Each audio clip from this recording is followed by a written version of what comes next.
Your phone about with my watch.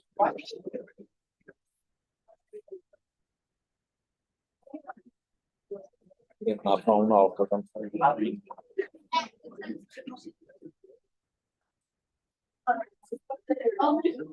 Everyone be on.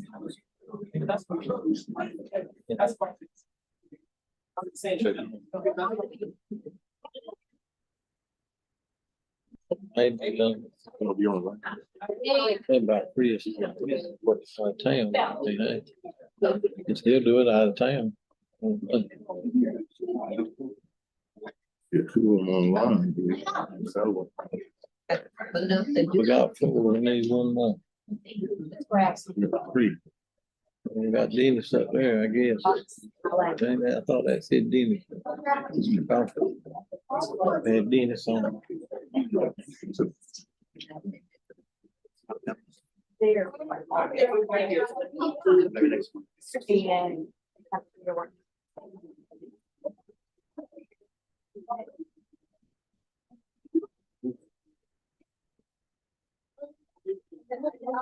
You got a pool? No, not a pool. I have a pool. I've got one bitch online.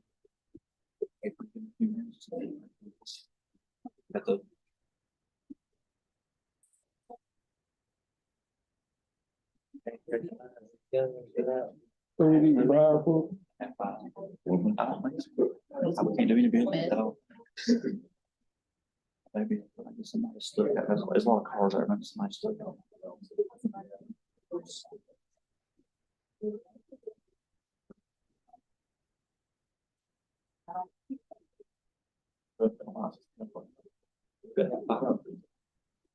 We can pull on you the next event. But let's come to what it is. Mr. Gray, thanks. I do. Maybe.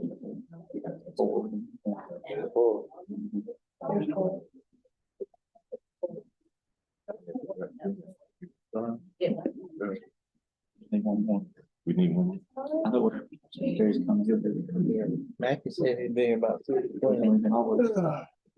There's no, I think there's a rule on the amount of time we have to do it. I'm aware of it. How's your? I don't mistake.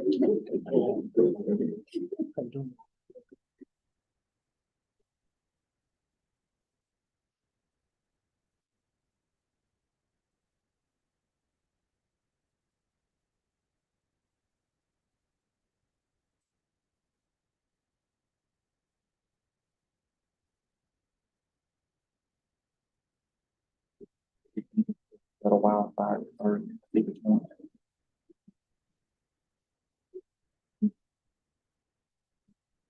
They have to wait on that.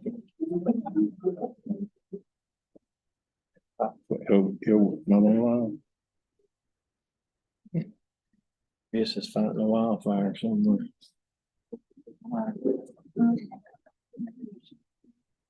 Mackie said he'd been there since when? I wonder.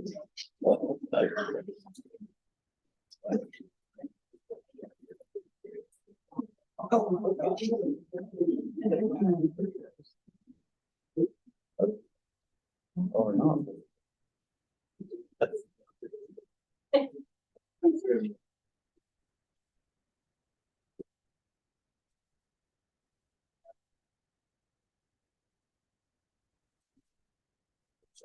Elvis. Like he's didn't say something about the attorney.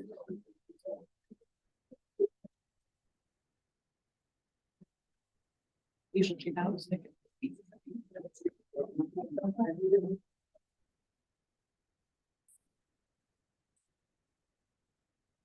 And that's not part of the business. Official business, I mean, it's business, of course, it's the most important. Thank to the parents, but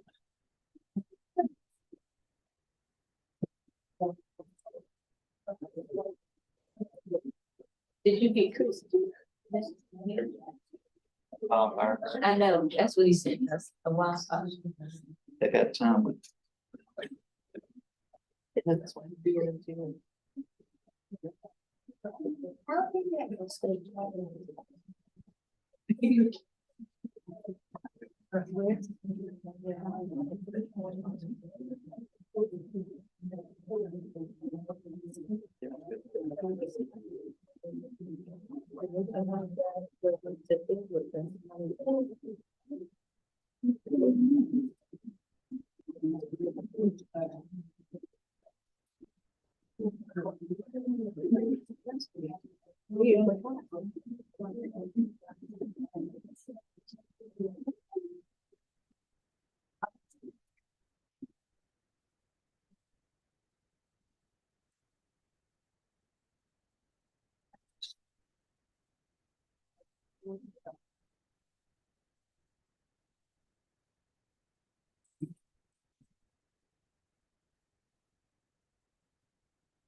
we'll have to defer to put in the vacation.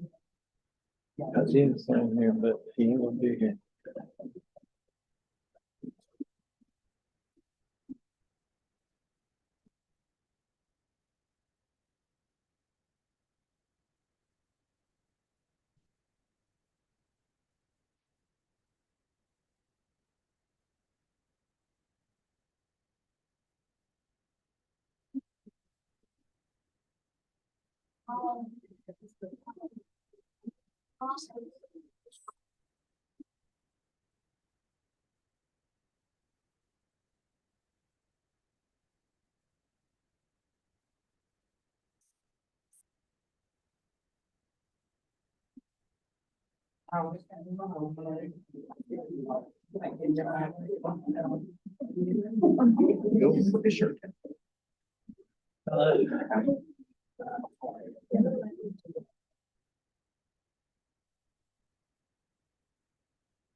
Hey, Carson, how you doing? I'm good, how are you doing? Good. You can do that. I need to decide first. Actually, I got it for you, son. I'm glad you said that.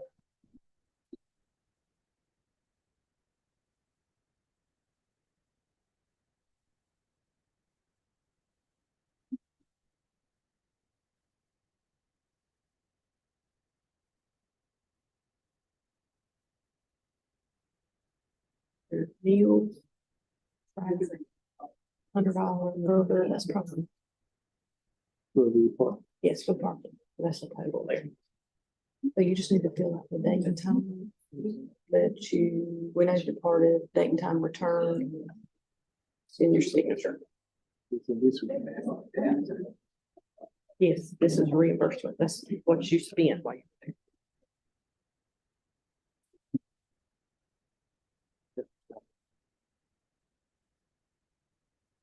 25th or the 20th? You left on the 21st.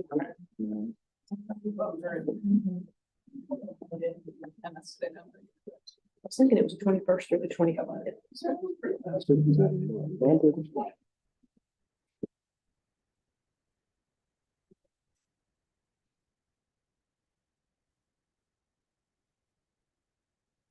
Yeah, that's. 25th was on Sunday. Sunday.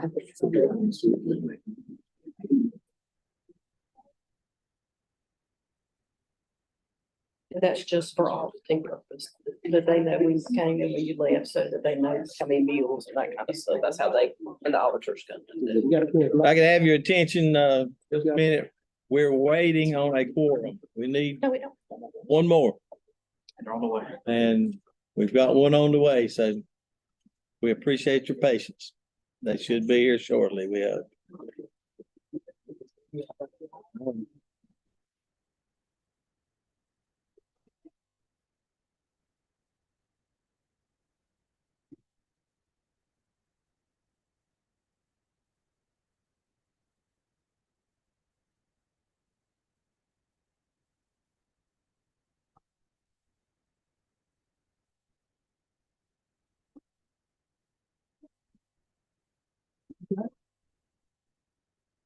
Employee signature.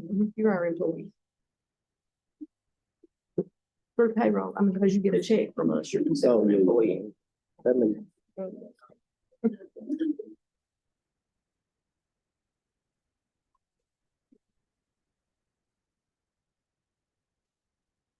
that's it. Then I'll sign it and I'll process it. I got to do the process. You're welcome.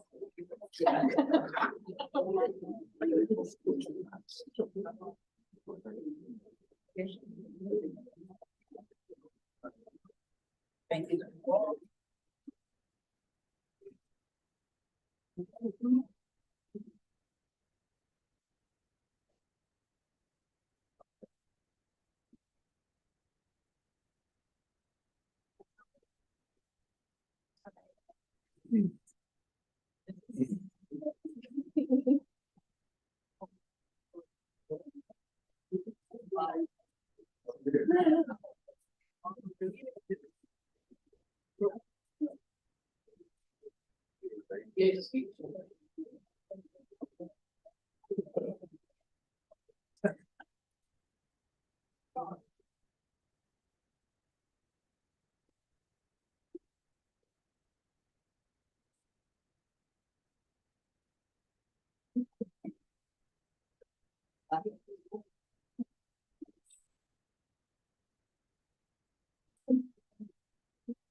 Yeah.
She's the band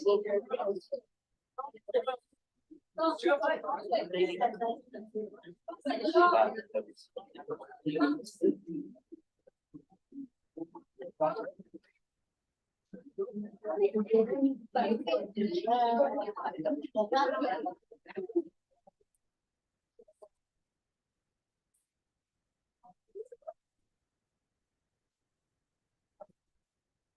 There's another one I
Again. Not getting the pickleball one. So I got one. Amazing. And I got.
Robert Greene says that if there's important business, it should be, for the board at its own risk can move forward under the risk that the later board will ratify. In other words, move forward with the recognition, and then we'd have a vote, if we had a quorum, ratify the action of the board.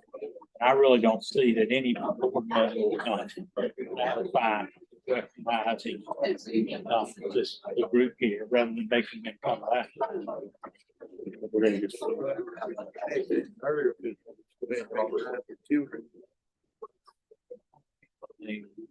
None of that is. We're really not taking any action.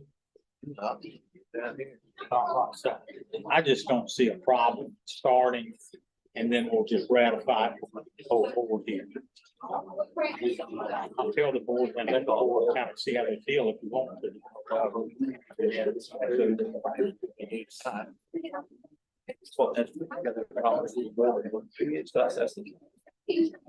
I'm thinking about having.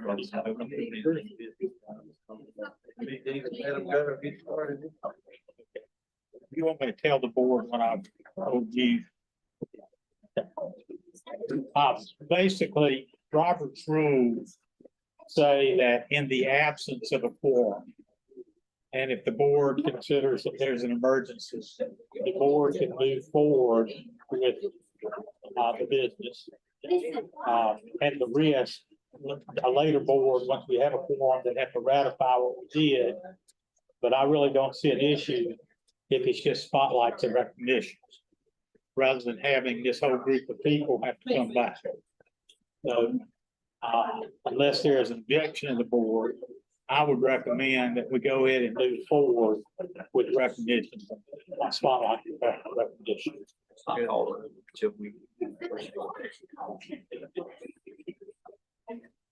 if we get down to the action item, But we won't call the meeting to order, right? We're just saying, He can call the meeting to order, he can call the meeting to order, and then move forward with spotlight recognition. Mr. Gregory, On adopting agenda, just call the meeting to so order. we can just go straight to spotlights. Spotlight recognition. We'll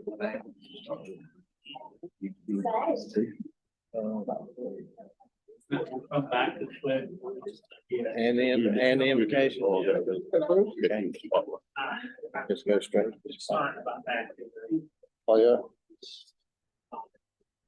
I think we can do that once we get them. Okay. All right, I'd like to call tonight's Bladen County, Monday, April 8th, 2024 regular board meeting to order. And express my appreciation to y'all for being here and the support for our students that you've shown by your presence here tonight, and also thank you for your patience. We apologize. Change my mind. I think we can do the prayer and the pledge of allegiance. That's not action. Okay, I think we can go ahead and do that and then do the spotlights. all right, so at this time, we'll call on Mr. McCoy to do the invocation, and we have some students from Elizabethtown Middle School that will lead us in our pledge after that. Let us stand. Dear Heavenly Father, Lord, we pause just to say thank you.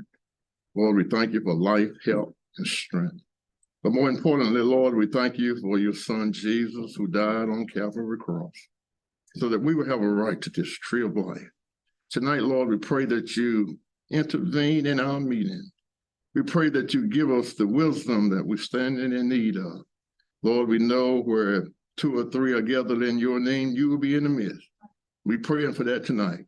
And Lord, we know when it's all said and done, it will be well done in your eyes. This is our prayer. Amen. Thank you, Coach. Chairman Benton and board members, at this time, we have students from Elizabethtown Middle School who are going to lead us in our pledge of allegiance. Aaliyah Wright, Sanaya Singletary, Abigail Miranda Ventura, Gabby West, and Kaylin Chambers.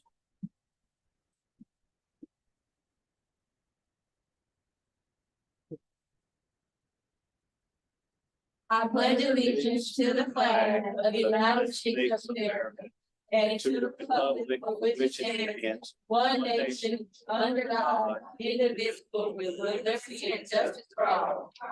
Thank you. We'll wait here for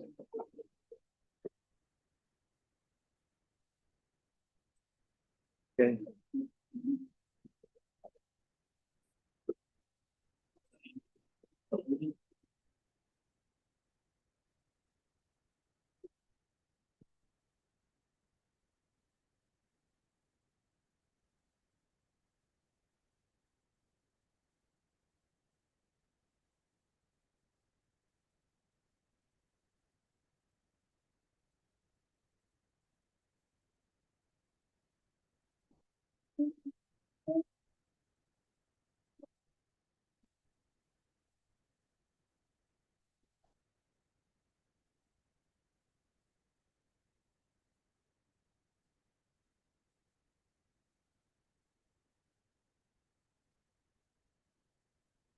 Just gonna go to recognitions now.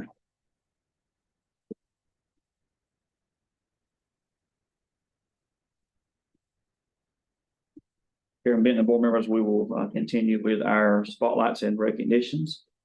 First, we would like to highlight the students from Elizabethtown Primary School who were presenting at the North Carolina TIES or NC TIES Technology Student Showcase. It's kind of like to recognize Mr.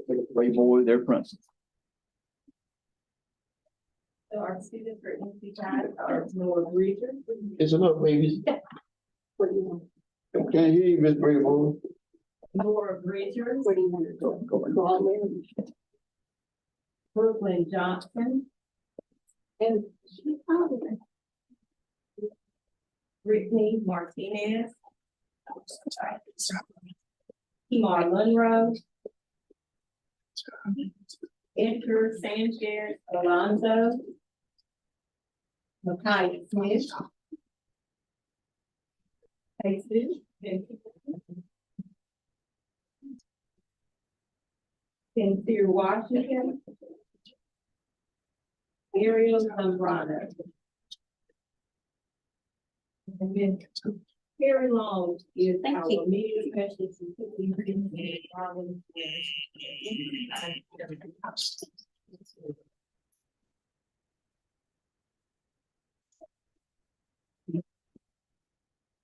I'll tell you about their project Yes. for just a second. We started this in the library, learning how to research, and they researched an animal, and then we coded them to move and to actually do something when you did it. Show them hit the scorpion, just put your hand over. So, you know, every one of them moves and does something that an animal that would sting you if you could put your hand too close. So they all do something. The gorilla beats his chest, the pig's tail moves, and they created these. He's gonna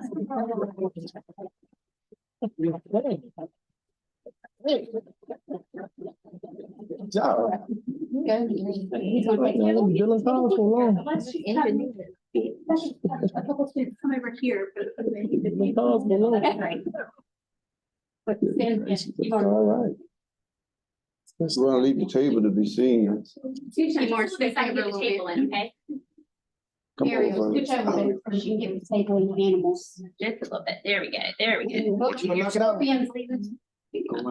Sorry. It's okay. We'll be. All right, everybody, right here. 1, 2, 3. You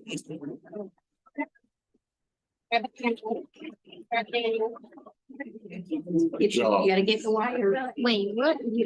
Get everything. It's okay, grab it. Don't worry, get the box. And the battery smell. This long somebody dropped mine. It's all right. Fix it. Part of the plan.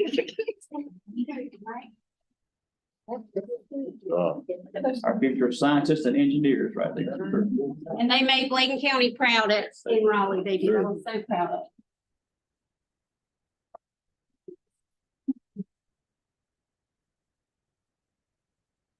At this time, we'd like to recognize the winners of the Bladen Soil and Water Contest. These will be coming from various schools. Ms. Dana Mills, our Director of CTE, will be assisting in calling the names. Have Taylor Austin. Taylor in the first place in the 5th grade poster contest.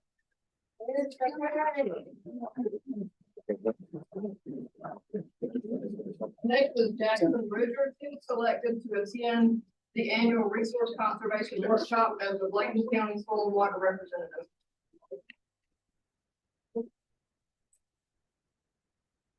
Next is Luke Bridger, who was first place in the 7th grade public speaking contest.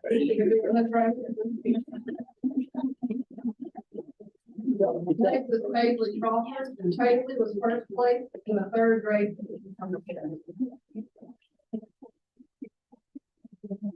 Next is Amy Rojo Munoz. She got 2nd place in the 3rd grade poster contest. I apologize.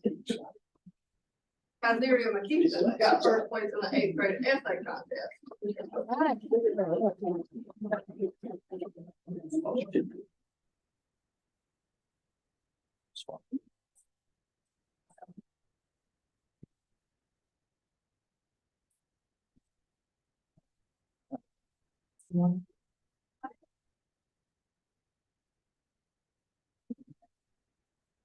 Amy Rojo Munoz. Amy got 2nd place in the 3rd grade poster contest. Up next is Sarah. Sarah got 2nd place in the 8th grade. Next is Philip Skeeter. So we got 1st place in the 4th grade poster contest.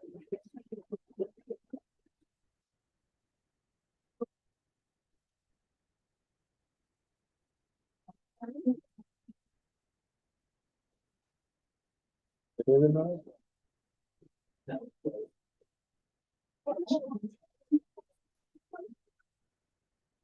get it.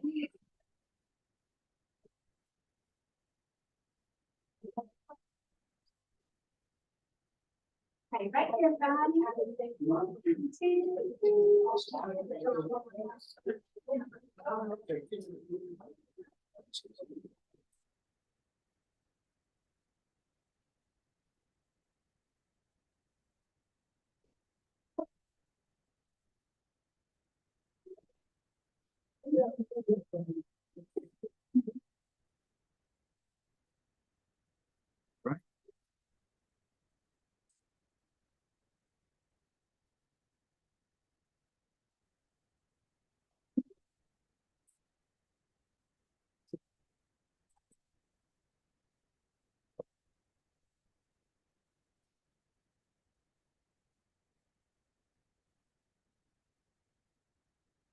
At this time, we'd like to recognize the Elizabethtown Middle School Band.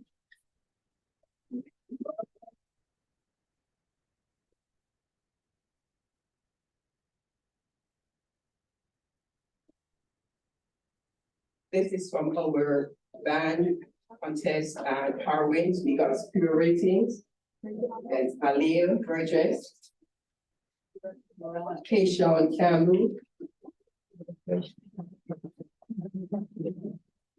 Tim McCollins, Dixon Martin, Cruz Lopez, Arabella Horn, Aiden Jordan, Connor Lee, Sean McCoy, Tyree Owens, Ray Perkins, Kennedy Bogey, Naya Brown, Kelly Davis, Paris Drummond, Jaden Louis Gray, Ariana People,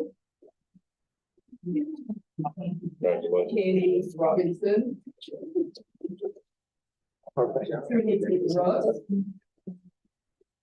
Dale Singletary, Aliyah Wright, and your wonderful bandmaster, Flowers.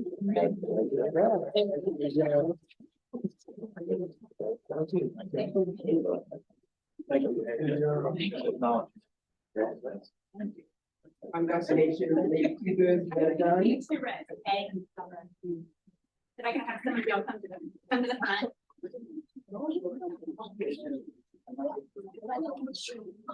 Thank y'all.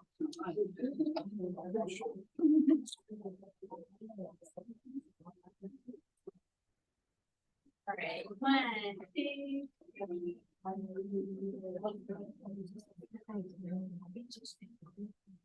All right, guys.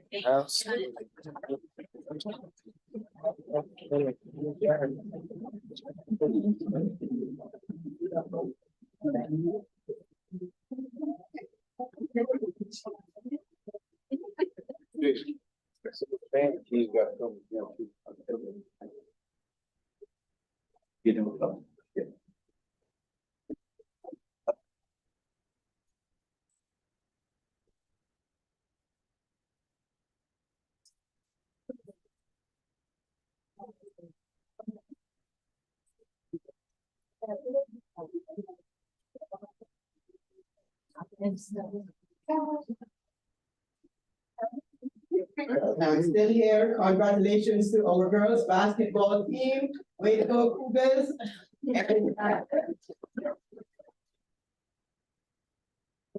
Haley Chambers. Hamlin. Naheem July. Myra Nikita. Daria Brady. Alexander Rivero, Now, you see you, sir? Y'all be ready? Raquel Whittington. Ariana.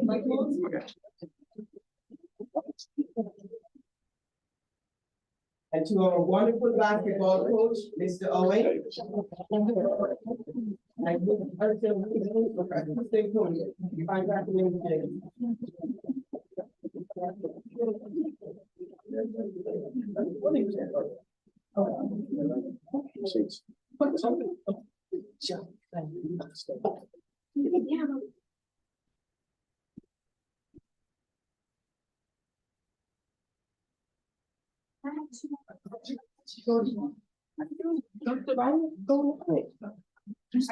question.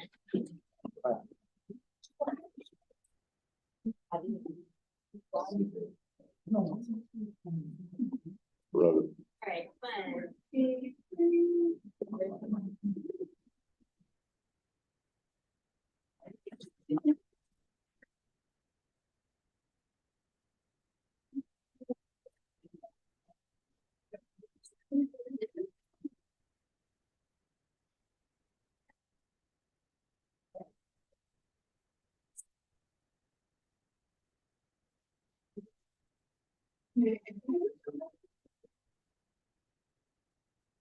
Oh.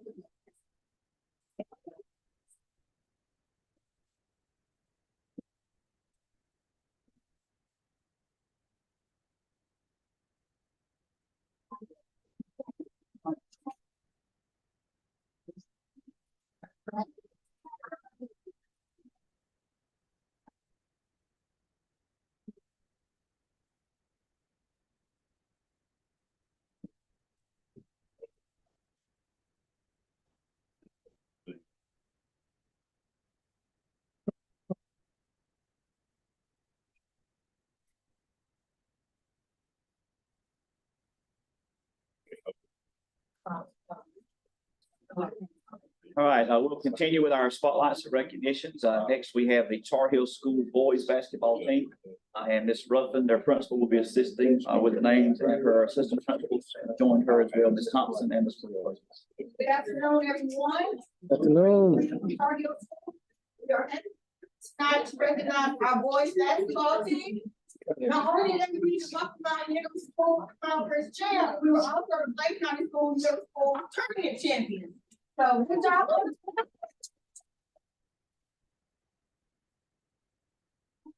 Some of our players, Sterling Davis.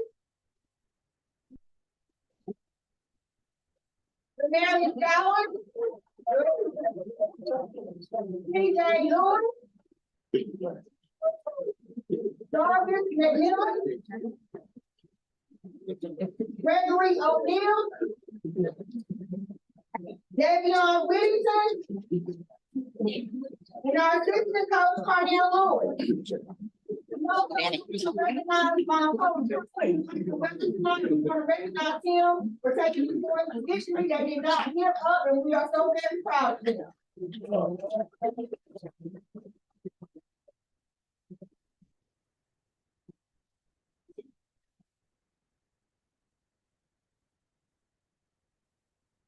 So that's what you do. Come on,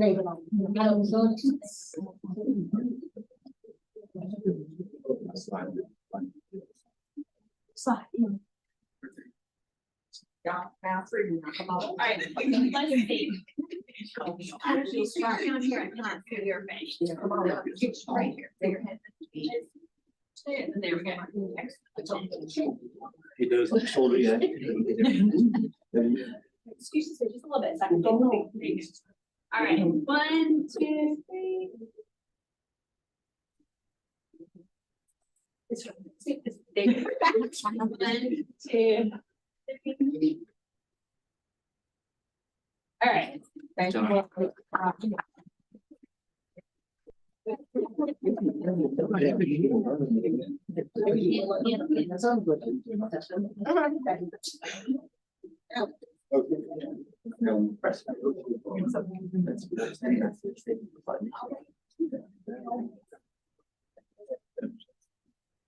All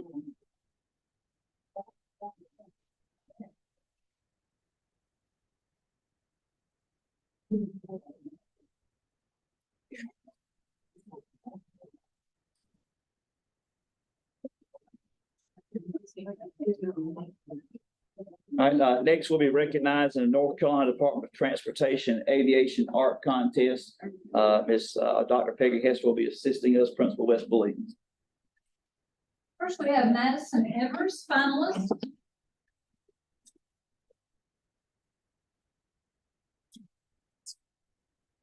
Next, we have Yuridia Santana Rodriguez, semifinalist.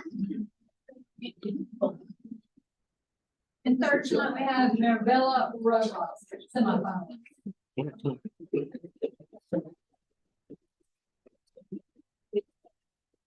And there are pictures in this, Washington. Okay, thank you.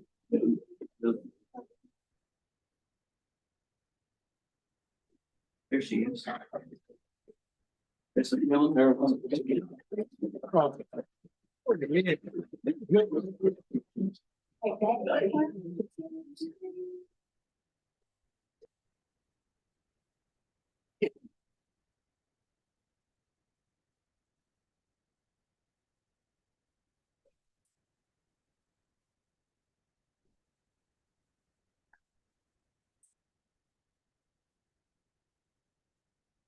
All right, next we have the West Bladen High School basketball team, and Dr. Hester will continue with the name, please. Yes, sir. They are being recognized as Southeastern Athletic Conference champions, Southeastern Athletic Tournament champions, and Bladen Off-Road Christmas Tournament champions. First, we have Hezekiah Adams.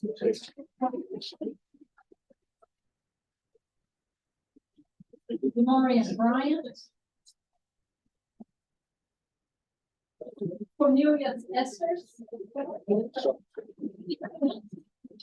Kendall Singh. Paul. Andre Moore.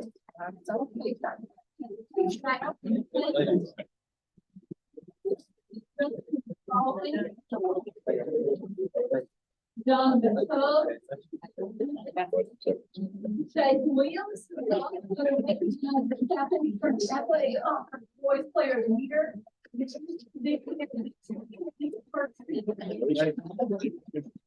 Isaiah Robinson. Riley Klein. Pablo Vasquez. And coaches include Jason Hemingway.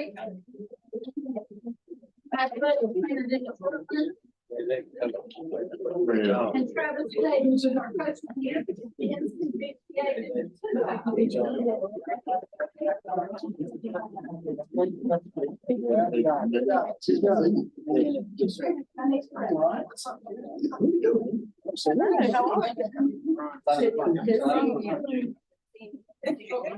When you come to the front row, you'll put your head in the pocket of the two people behind you.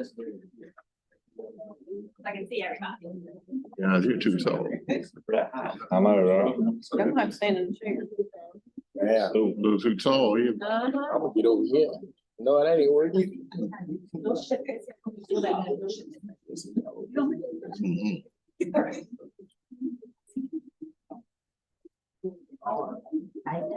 Nice.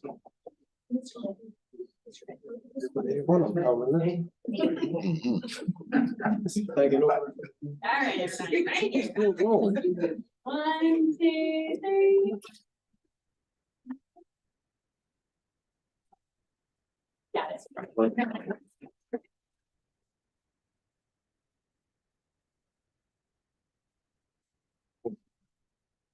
Good to see you. Oh, no.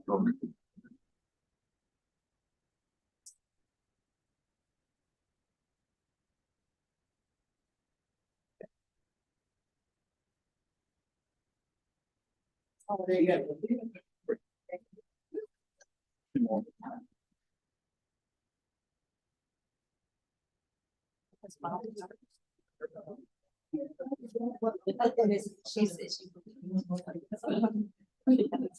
right, next, we'd like to recognize the East Bladen High School band.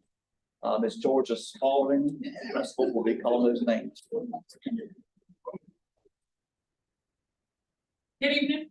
It is with great pleasure that I have the opportunity to introduce the East Columbus High School Band. Next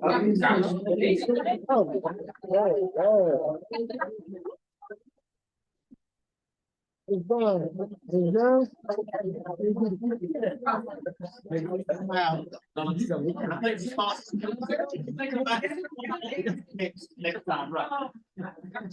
Oh, Lord. Y'all was going spread it all around. It's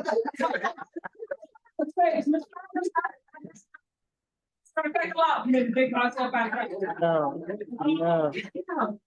East Bladen High School Band, and they are superior rated at the Southeastern District Band Masters Association at Pembroke, as well as the Carowinds Festival of Music performance.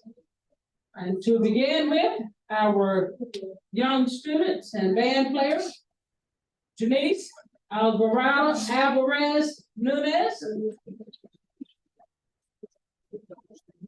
Bria Baldwin, Tamani Brown,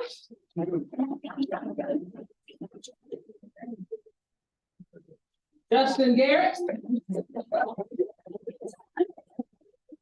Malaysia Lepsy, Braylon Johnson, Cameron Merritt, Darlene Alvarado,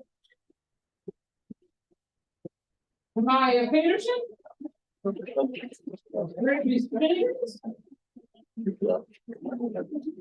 Elizabeth Stringfield, Rosario Jimenez, Gabrielle Williams, Naya Wooten, under the direction of Miss Brenda Flowers. Thank you. They were not like I was here to play. They brought back members to the band director, an outstanding job. They represented very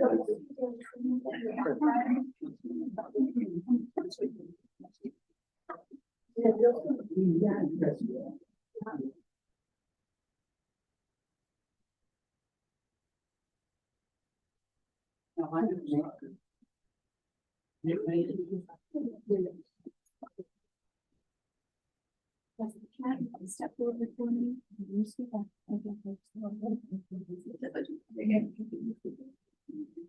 I can get it right. All right, everybody, right here. 1, 2, 3.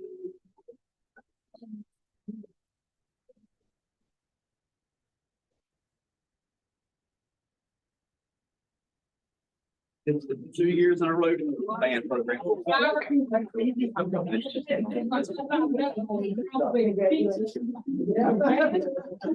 Let me know what day this week.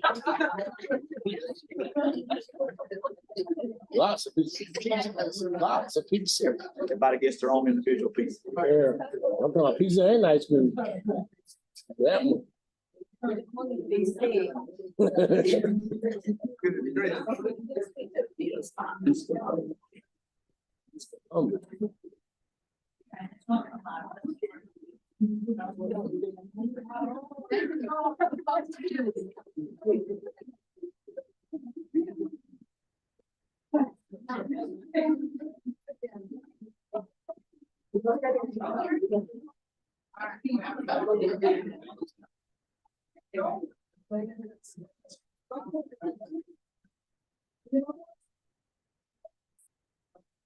All right, at this time, our final recognition for tonight will be recognized the East Bladen High School girls basketball team.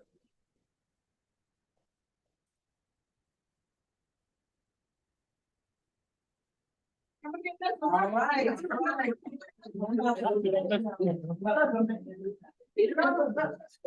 East Bladen High School girls basketball team, Waccamaw Conference Championship. 2024 Women's 1A Final Four.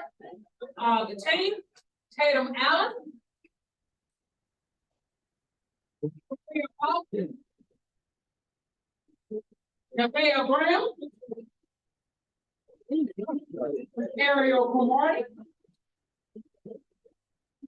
Taylor Dallas. Saleo Freeman. Nia McCoy. Aaliyah Monroe. Layla Smith. It also represents the North Carolina Basketball Coaches Association for District 2 on the 3rd team. Zoe Smith. Nene Ward. She also represents the Waccamaw Conference Girls Player of the Year, as well as North Carolina Basketball Coaches Association District 2. Good job. District 2, first team. Then we have Nia Wood. One of our assistant coaches, Adrian Graham. Another assistant coach, Megan Purdy. Alan West did not be with us this evening. We have Gwen Henry, who is our statistician and team March. And this wonderful team under the direction of Coach Patty Evers.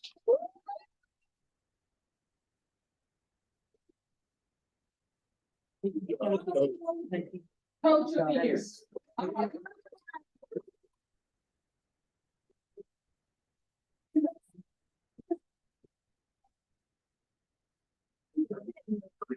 ready?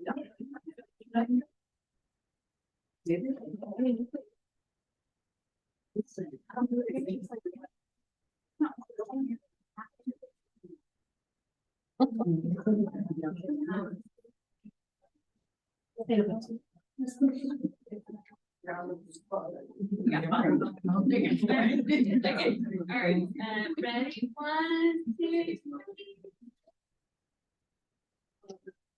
Look at the middle camera, that's what's on. Got it.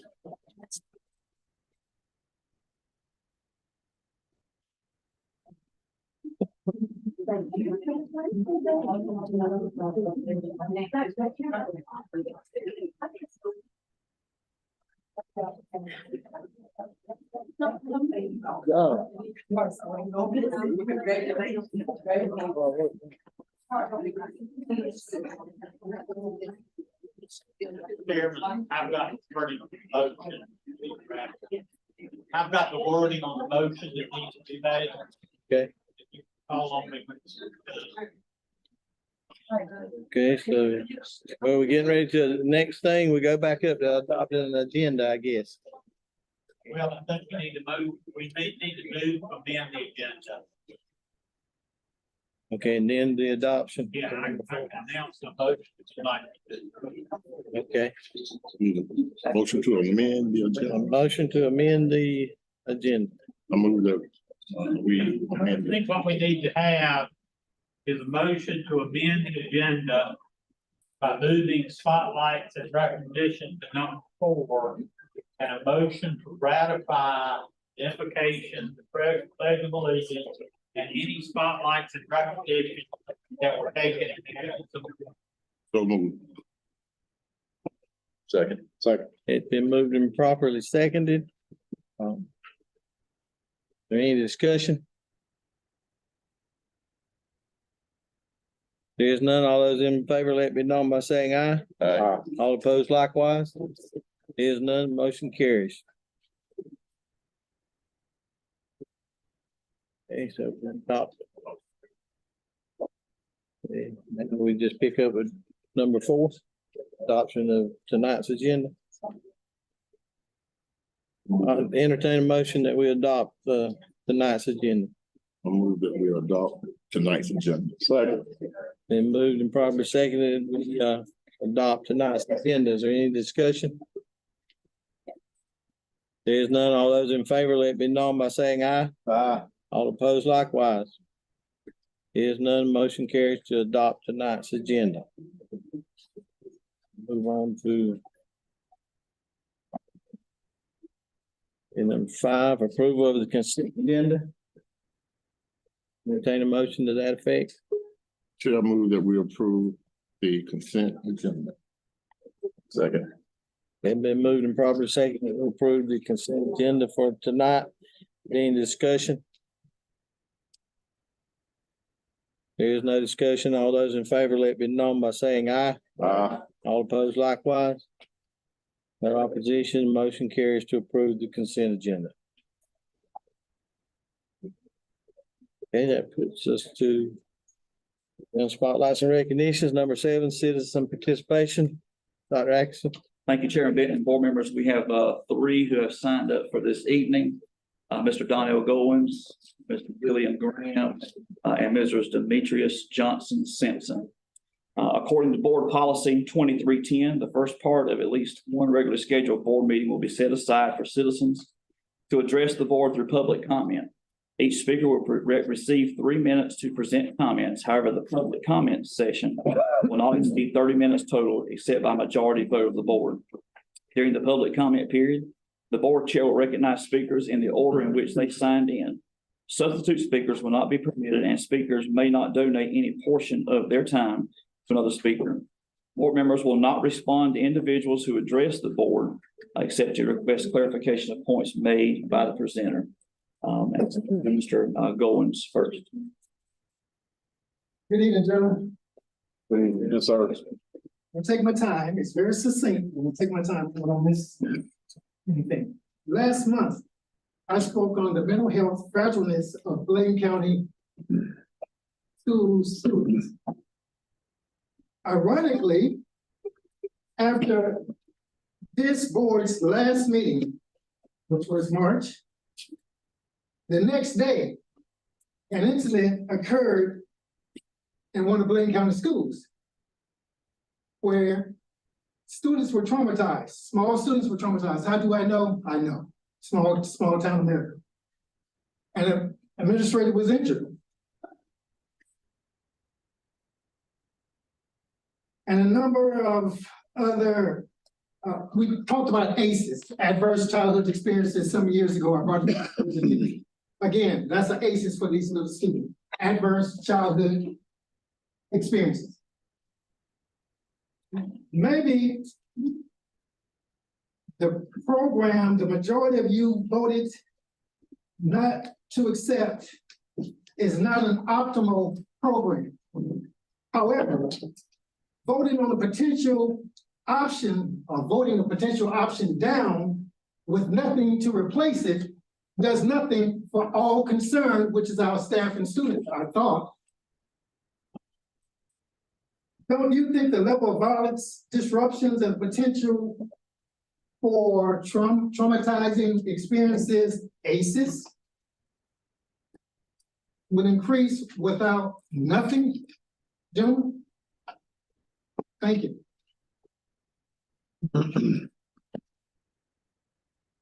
Next, we have Mrs. Lillian Graham.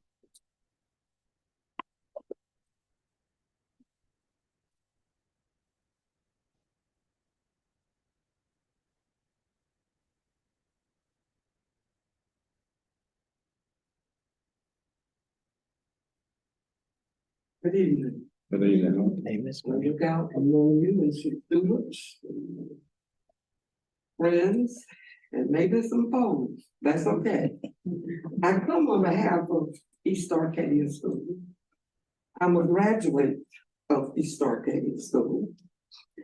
And at the time that I graduated, which was not many years ago, some guys took the Air Force exam from our school. And they made such high scores on that exam that they, ASVAB Testing Center sent some people down to see what kind of little school could produce students like that. I understand that we don't have many students at our school, but if you're going to the mountainous regions or any other sparsely or settled area, you will find little schools. And I'm talking, and I don't have any little children, But I'm thinking about the little children who will get up at 5 o'clock, 4 o'clock in the morning to go to Clarkton. Now, you all fooled us one time. You told us if we go to Clarkton, send our fourth graders and whatever else to Clarkton, that you would send some students from Clarkton to East Arcadia. We've got yet to receive students from Clarkton and East Arcadia. We have no grief with Clarkton. It's okay. It's the distance. And I know you've made up in your mind. And I'm not here to tell you not to do what you think is best for children in Blaine County. But I'm here to tell you that there are schools 5 and 10 miles from East Arcadia versus 20 and 25 miles. Kids, I went to Acme-Delco to teach in 7 to 9. And I saw a lot of children that were from East Arcadia area going to Acme-Delco Junior Senior High School. I haven't met them before, but they were there. They're still going. Their parents went. Generations have gone. So if they can go, we ask you to consider the fact that if we're not good enough for you all to support us where we live, to allow the county next door to accept us if they will. Now, all we are asking you to do is that when whatever they all come up here, that you approve them and allow our children to go to a school that will love and protect them and that close to home. We all in this business for children. Thank you. No question. This road has a question. Yes, sir. I want to clarify something. Did you hear we were closing the school? Like what now? Did you hear we were closing the Yes, school? I did. Where'd you get your information? If it's not asking too much. It came to us in an email Really? that you all were closing East Arcadia School. Now, if it's not true, I apologize for jumping the gun. But if We're gonna talk about a plan tonight, but there's no, we hadn't done any action on East Arcadia at all. Just a discussion of realignment, and that's one of the things that's in there as a potential option, but. the a board- lady from Wilmington, works at UNCW. I was at a meeting 2 or 3 days ago and she told me, she said, I understand East Arcadia School is closing. So they had it and I got it in an email. So if you're not doing it, I pray to God you work on your heart.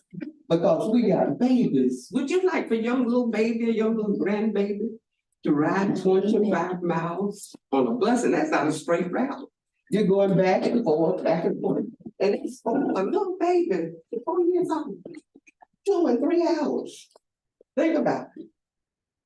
I pray you have mercy on us. Did I answer your questions? Yes, yes. Mr. Graham, which do you prefer? Let them go to Columbus County or keep in East Arcadia? Because you gave us an option. It was in Blaine County Public School. I know that. I remember some biology classes. Way back there. I told you. I just checking them. Yeah, well, we love it, and I'd like to volunteer, and the other people, not much I can do at this age, but the other people that want to volunteer to make East Arcadia what it used to be. Good job. Thank you. Yes, sir.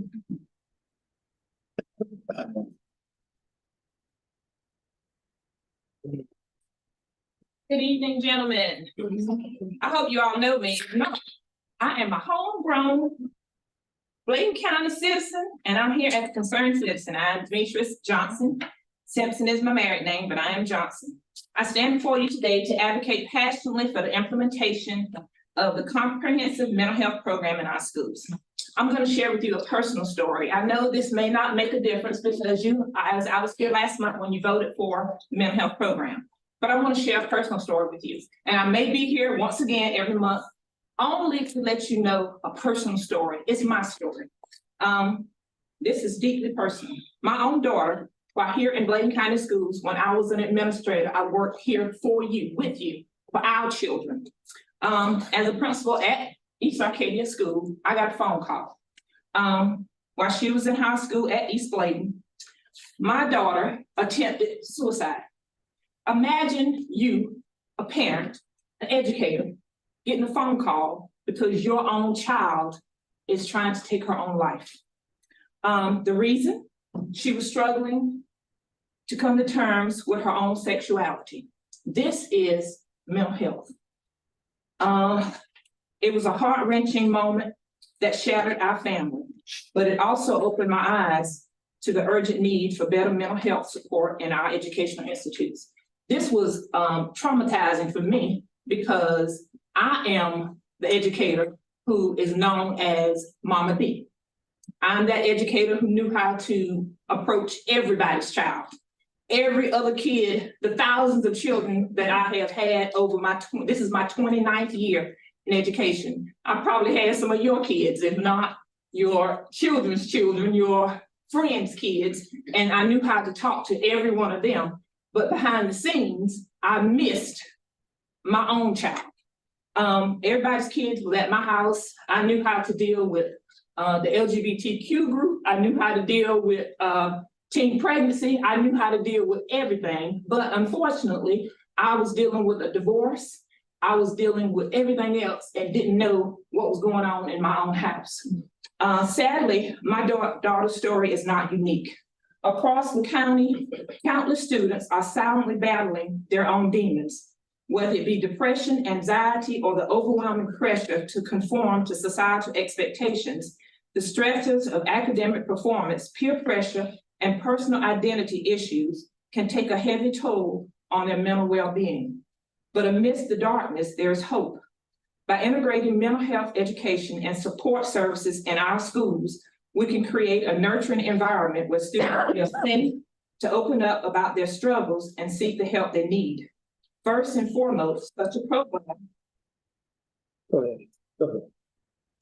program would provide essential education about mental health, breaking down the stigma and fostering empathy and understanding among students. I'm gonna go from this and tell you my personal thing, what I believe. I believe that if we would allow some program to come in where these kids could come in and talk to somebody, it will help. I'll stand back here again next month and give you another personal story. I can tell you how me as a principal, you will notice, those who know that I left Bladen County Schools in 2017, retired because of, not just because I got sick, but a mental breakdown, my own personal story. Fortunately enough, I had the funds and the means to be able to get my own therapist. Some of these families in Bladen County can't afford a therapist. Me and my ex-husband were able to put my own daughter through therapy because it was not offered through the schools. Now, my daughter is a happy, loving, lesbian child, a grown woman that me, a devout Christian, happily accepts. We are religious people in our family. I am a born-again Christian with a gay daughter. We have to realize that these things are happening in schools. The school I work to now is a charter school. I have transgender students. I have all of these students in my class that feel comfortable coming to me and talking to me because they know they have a safe haven. I've had students already in school that are cutters. I found out my daughter was a cutter. I didn't know this because she's not cutting herself where I saw it when she was a teenager. She cut herself in places that I could not see. A principal, me, in the school system, like all of us were, I did not know this was going on with my child. The child that I raised, I'm seeing in my house every day. But if we had these types of programs so these people are educated and know these things, know the signs to look for, then we won't have these problems in our schools. Like I said, I know this program, you already shot it down, but maybe something else can come in that we, as citizens of Bladen County and educators, can put forth and have something come in so that we can support our children. I'll be back next month and I'll tell you another story, something that is true, so that we can get the help for our kids that they need. Thank you.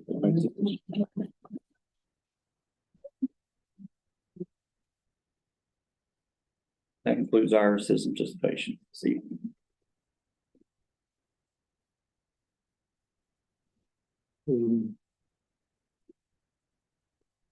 Thank y'all for your input in the citizen participation. At this time, we'll move on to number 8, our information items, 8.01, Tar Heel School construction update. Dr. Atkinson, I guess you'll take over for Mr. Burris. Yes, he was able to be with us this evening. You all have a copy of the monthly report that is there for your information. I know recently we just had some information from DPI is doing their final approvals on the plans for the Fieldhouse concession stand. Those obviously anything we do, they have to have DPI approval on those.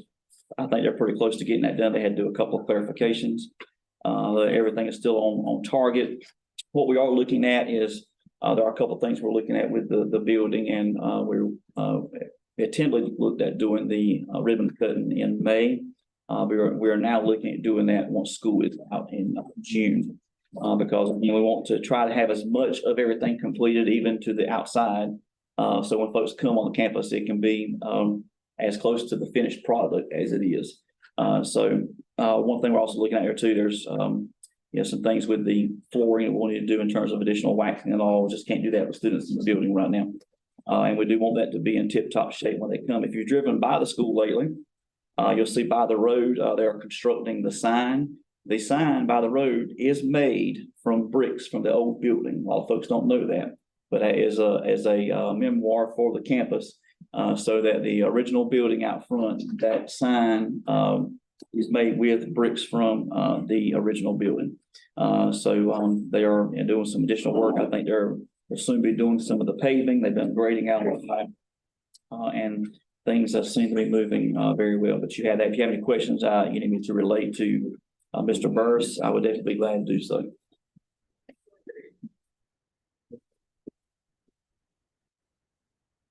Got any questions or anything? Any follow up on that? Anybody? Okay, if not, we'll move on to 8.02, the school restructuring and realignment. Thank you, Chairman Benton and board members. You have a copy of a draft plan. And I want to preface this by saying that in any parts of this, this was looked at, has been for quite a while, to some various numbers and different things like that. This is not an end-all be-all. Make it clear the board has not made any decisions, or the administration any decisions about what would happen any time that a school would be considered for closure or consolidation. There has to be a public hearing before the board could take any kind of action on that moving forward. With this, there are some different things. In fact, one thing came to me today as a possible option that's not here. And that's actually even specific to East Arcadia because of what is listed here as one of the recommendations.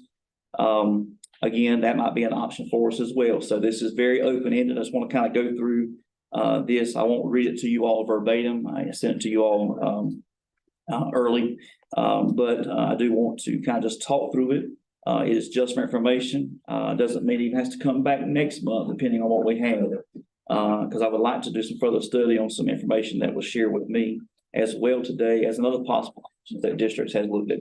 So I'll share that as we get a little further in, kind of what that looks like, but I would need to do a bit of work on that to further study that as an option. So you have an introduction here that talks about rural school districts. We are obviously our rural school district, and one of the challenges that we face, there are a lot of inequities in funding that have come to school districts. We know the Leandro case has been out there for 20 years. The premise of that case is that rural school districts such as Bladen and others that are around us have historically been underfunded. And when you look at the state as a whole, resources, access to resources, we know that we have a lot of struggles even in that from various topics and areas of concern. When you look at what a Charlotte Mecklenburg or a Wake County or Greensboro area has per capita per student, there's various things you can look at. Obviously, the state, Ms. Harrison, part of the Catholic stand up this, the state has various types of funding formulas. Some things become a position allotment, some things become an ADM allotment. Some things from year to year are reduced. Just for an example, this year, for whatever reason, the DPI or powers that be reduced our at-risk money to a rural district was reduced by $175,000. That money was taken away from Bladen County. It's about, they said 7 million across the state. I believe it's more than that, because if Bladen lost 175, yeah, Robinson tells me, I don't have the exact number from me. I talked with their superintendent, they give me a number. I said, just in this Sand Hills region alone, we're probably getting close to 7 million just from us. So things like that, that was taken away from Bladen County to create a grant program that nonprofits and charters and private institutions could apply for and get money that was originally public school money to go to school systems.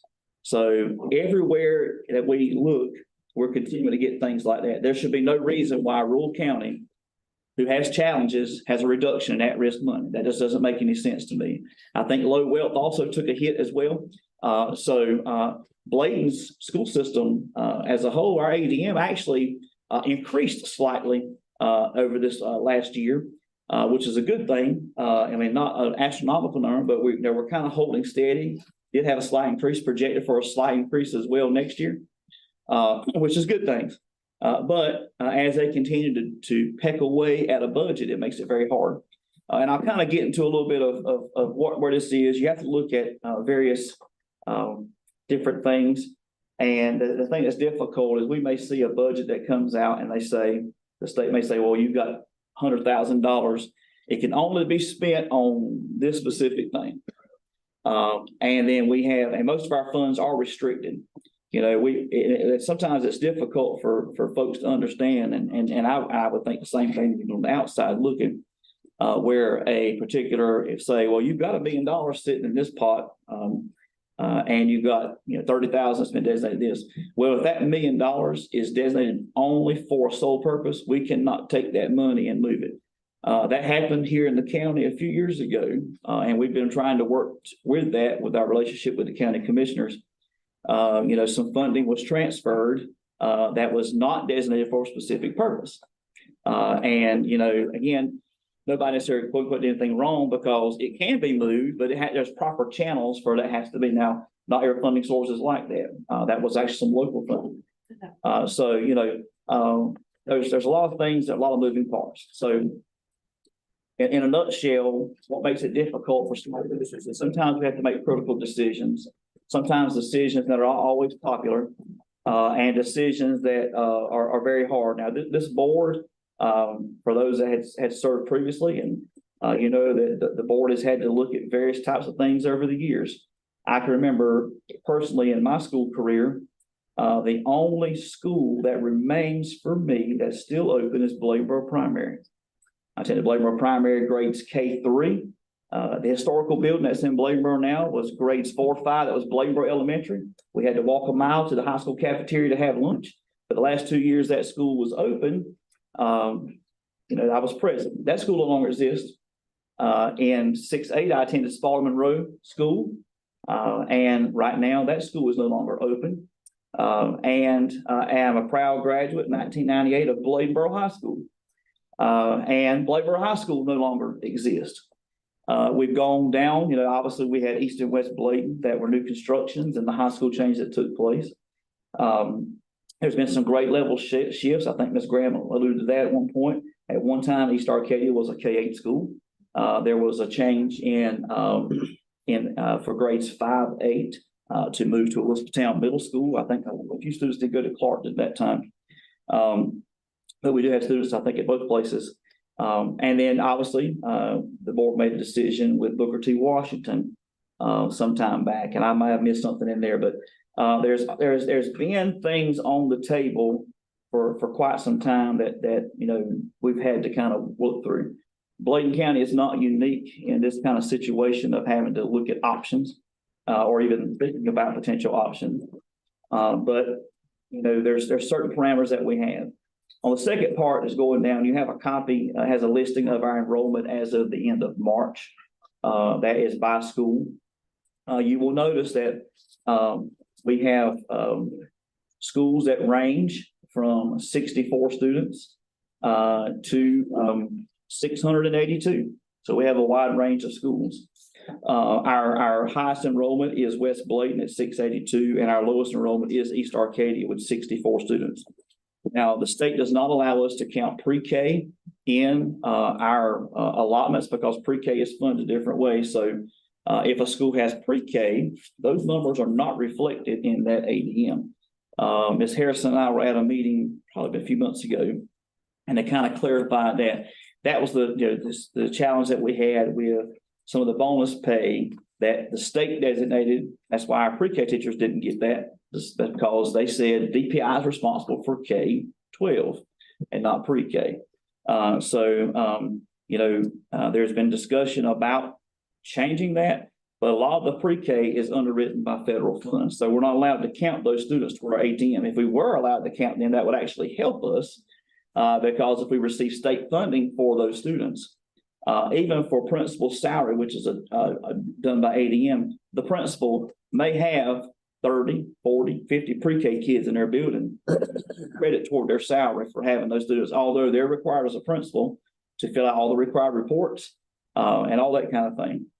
So the state's threshold of funding and the one position they really call out to start with is the principal.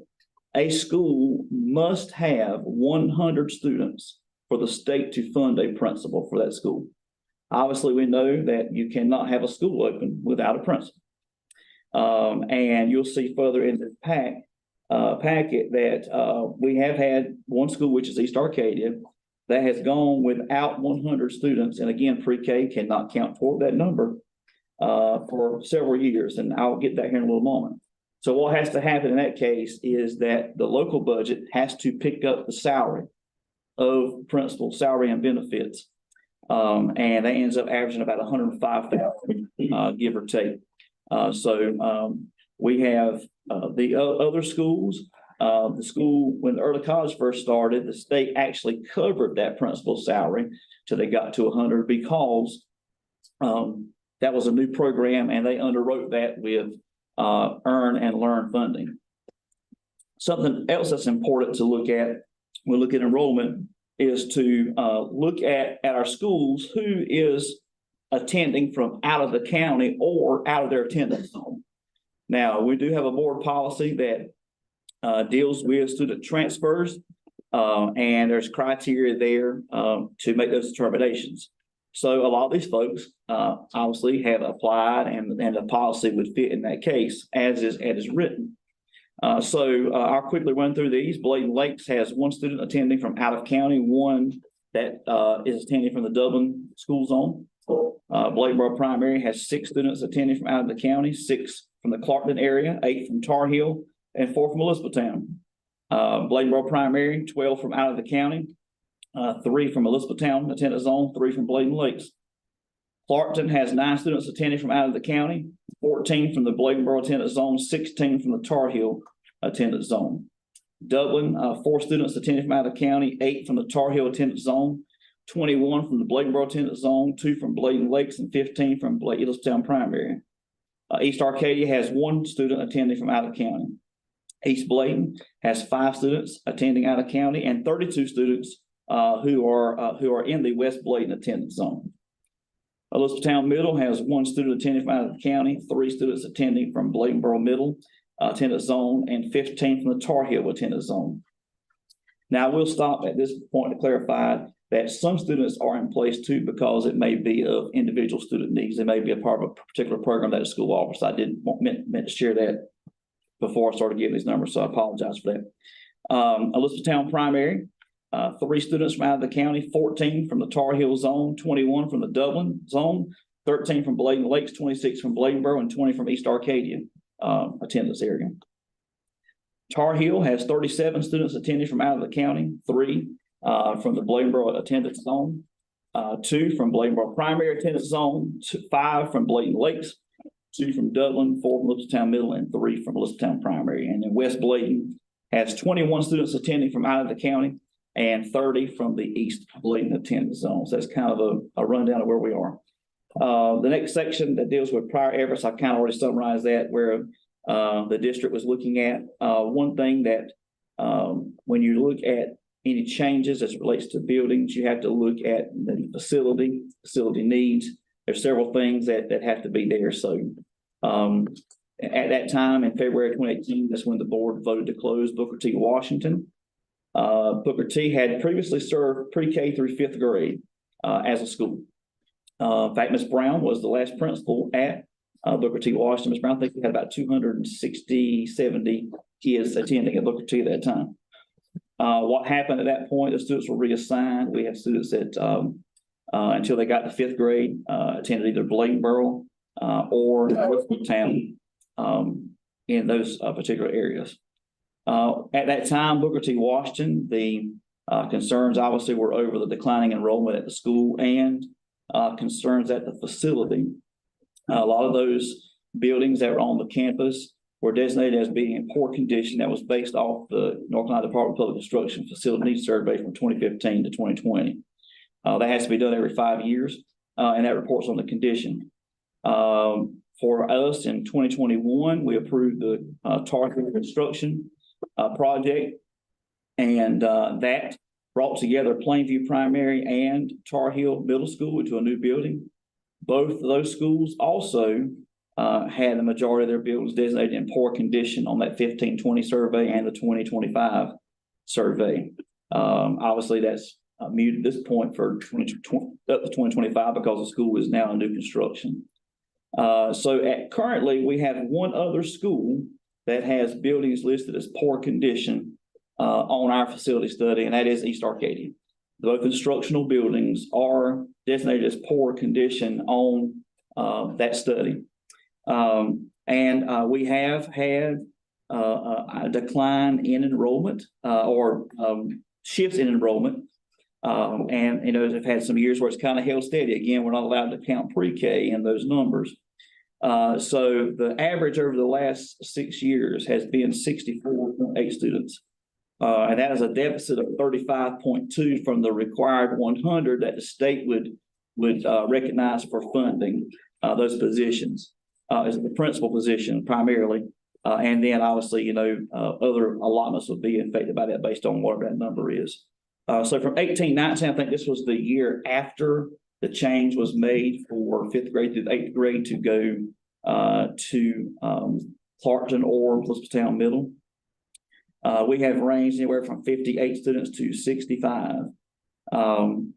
And so for the last 6 years, the local budget has had to pick up the principal's salary because of not having the numbers that would be sustained for that to take place. All other principal positions obviously are covered with state funding because we do have the minimum of 100 students at all sites on that.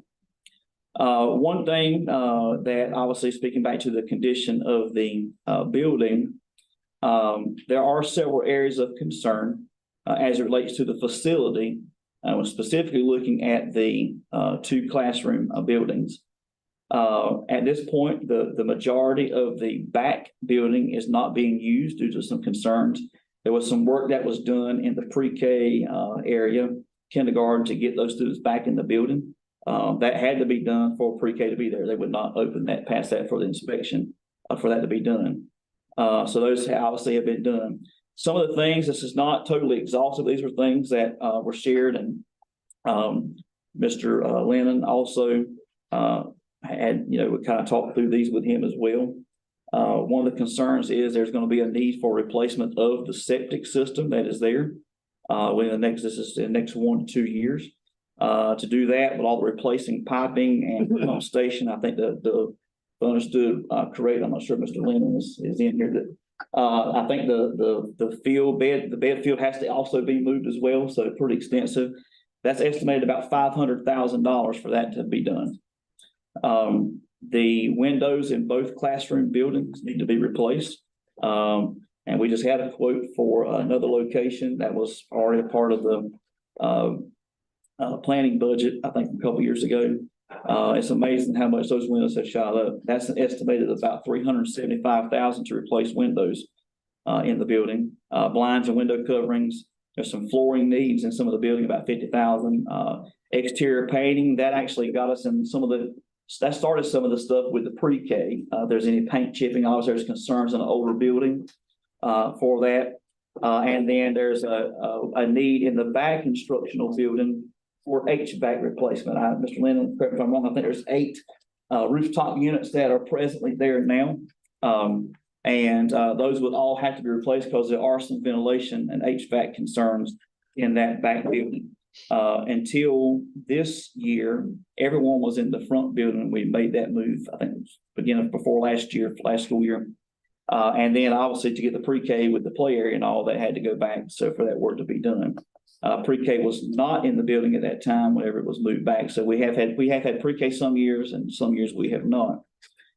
So just those items alone. And again, these are all, we'd have to be bidded out and that kind of thing. But the estimated repairs, exceed $1 million for the building, I want that $1,265,000. Also want to provide for you all just a listing of annual utility costs. And what you have there is with fuel, the way it's billed crosses over fiscal years. So that's why you have one year that's kind of small and one year is much larger. So I just listed that there for your information. So you have that. One other concern has been academic performance at East Arcadia. For the last 3 years, there's been DPI coaches that have been assigned. One thing that obviously penalizes them out of the gate is the enrollment. In fact, if they have any areas of growth, which we did see some success there this year, which we're very proud of, they don't get that recognition. And it does take 2 years minimum to come off of the low performing school list. So for the last 2 or 3 years, they've had those folks in there working with the school. One thing that has been challenging for the school as well is having to have combination classes at almost every grade level because you don't have sufficient numbers to make a full class. That does not mean that other schools don't have a combination class, but typically it may be 1 to 2 classes at most in that. We try our best to avoid that, but with the class size restrictions in K-3 and not having funding from the state for teacher assistants, that has been a challenge for us. And that's just been, again, one of those rural district challenges that we face. One thing, another concern is, and we've talked about, it's not just lack of resources, but whenever you have such small numbers, that does not mean that the needs of the students are any different from a large school. And so if you have, whether it be exceptional children's services, occupational therapy, any of that thing that might be there, it does present a challenge for us, for them as well, not just at large, but even in a smaller environment there. I did give you a chart of the last 6 years on academic performance. As listed there, you will see in 1920, there was no data because that was the COVID year. That data was not calculated for us. So you can see in 1819, we had academic areas 35.5% up to 47.1 in terms of academic performance. That has fell off quite tremendously at this point. Obviously, we don't have any instructional data for this year. But you can see that several of those areas have single digit growth and some less than 5%. Again, there's folks that think through, is there a greater benefit for being a small building or being a larger building? And so, you have to kind of look at both of those in terms of, access to resources. Thinking about Title I funding, which helps try to close the gap, especially at K-8. All those schools receive that. But again, that's ADM based. So if you only have 60 students, you're only getting a finite amount. That doesn't mean the needs of the students are any less than anywhere else. That's just one of those things that we have to kind of think through and look at. Some other things that have been brought out in terms of concerns, and I think even this was something that the community experienced at one point, was concerns about emergency services access. distance and that was a concern. I think EMS was one of the ones that was brought out at one point. That's, concern, and that's at large. That's nothing that we can control as a school system, but those are some things that, concerns about, distance to a medical facility, response of safety. When we think about school safety, is there in terms of placement, is there, folks that are, in that area that could assist sometimes. But that was something I know that's even been expressed to the county commissioners at one point, that there was some concerns about, maybe it's, services. If you've got an ambulance coming from one side of the county, having those services in that area, that's been one of the concerns, that has been present. We do have several students that are attending already out of the county that would be in East Arcadia's school district. We have a lot of them primary that's going to Columbus County. We do have some that I think Brunswick and even New Hanover, and I think there might be parents are working in the New Hanover area. So obviously that makes sense if they're going to be there. One other thing that is happening in Columbus County is they were just awarded a needs-based grant, just like we were. That is to build a brand new K-8 school in that area. It would be in the Acme-Delco area. In fact, the proposed, or one of the sites they share with us, that's within 8 miles of East Arcadia's campus. That will be a brand new building for Columbus County. Now, I know at one time, our board here, we were looking at various options and doing different things with schools. And I think this board had asked about, working toward putting a new building in that area, maybe to do some consolidation at one point of Clarkton and East Arcadia and other areas, but that didn't move forward, at that time. So, this is, something that has been thought about because, prior to Tar Heel, our newest constructions were East and West Blake. So they opened, I think, 2001, and y'all know there was a lot of issues of getting those buildings opened at the time. The Tar Heel 20 plus years later is the next new construction. This is plaguing every rural district. We have old buildings. We have challenges that are everywhere. So one idea, again, this is not the end all be all. One idea that is listed here and as part of an initial recommendation does not mean that there's been no decisions made.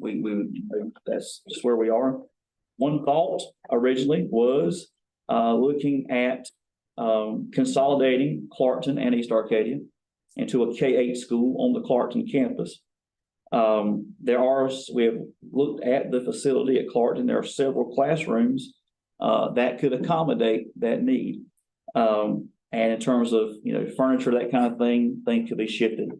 The work that would have to be due, if that was to be done by August, again, I'm just giving you a potential timeline. If you were, again, nobody's locked in the stone by that or even this. There will be some retrofit to be done on one end of the hallway for some of the bathrooms. That's moving fixtures down, obviously, for elementary level. Some touch-up painting on the exterior. There would be playground need. We've kind of already secured some funding for that. And again, that would be just where it's placed at. If East Arcadia stays, and next year that would be there. If not, it would move with the students. So that was a part of what we had done designated in terms of ESSER. And then some small areas for paving for additional parking at the backside. I think staff's parking on some grass areas now. And then to kind of help out with the entry of buses and students. So I want to kind of just do some projections of numbers, hypothetically, if that was to take place. Again, hypothetical situation, we would be looking at Clarkton would actually increase to 347 students on that campus. There'll be, this is again, depending on where folks are, this is assuming everyone that's where they're at now, or projection on kindergarten, because again, that's still an unknown number. We've had some registration already starting.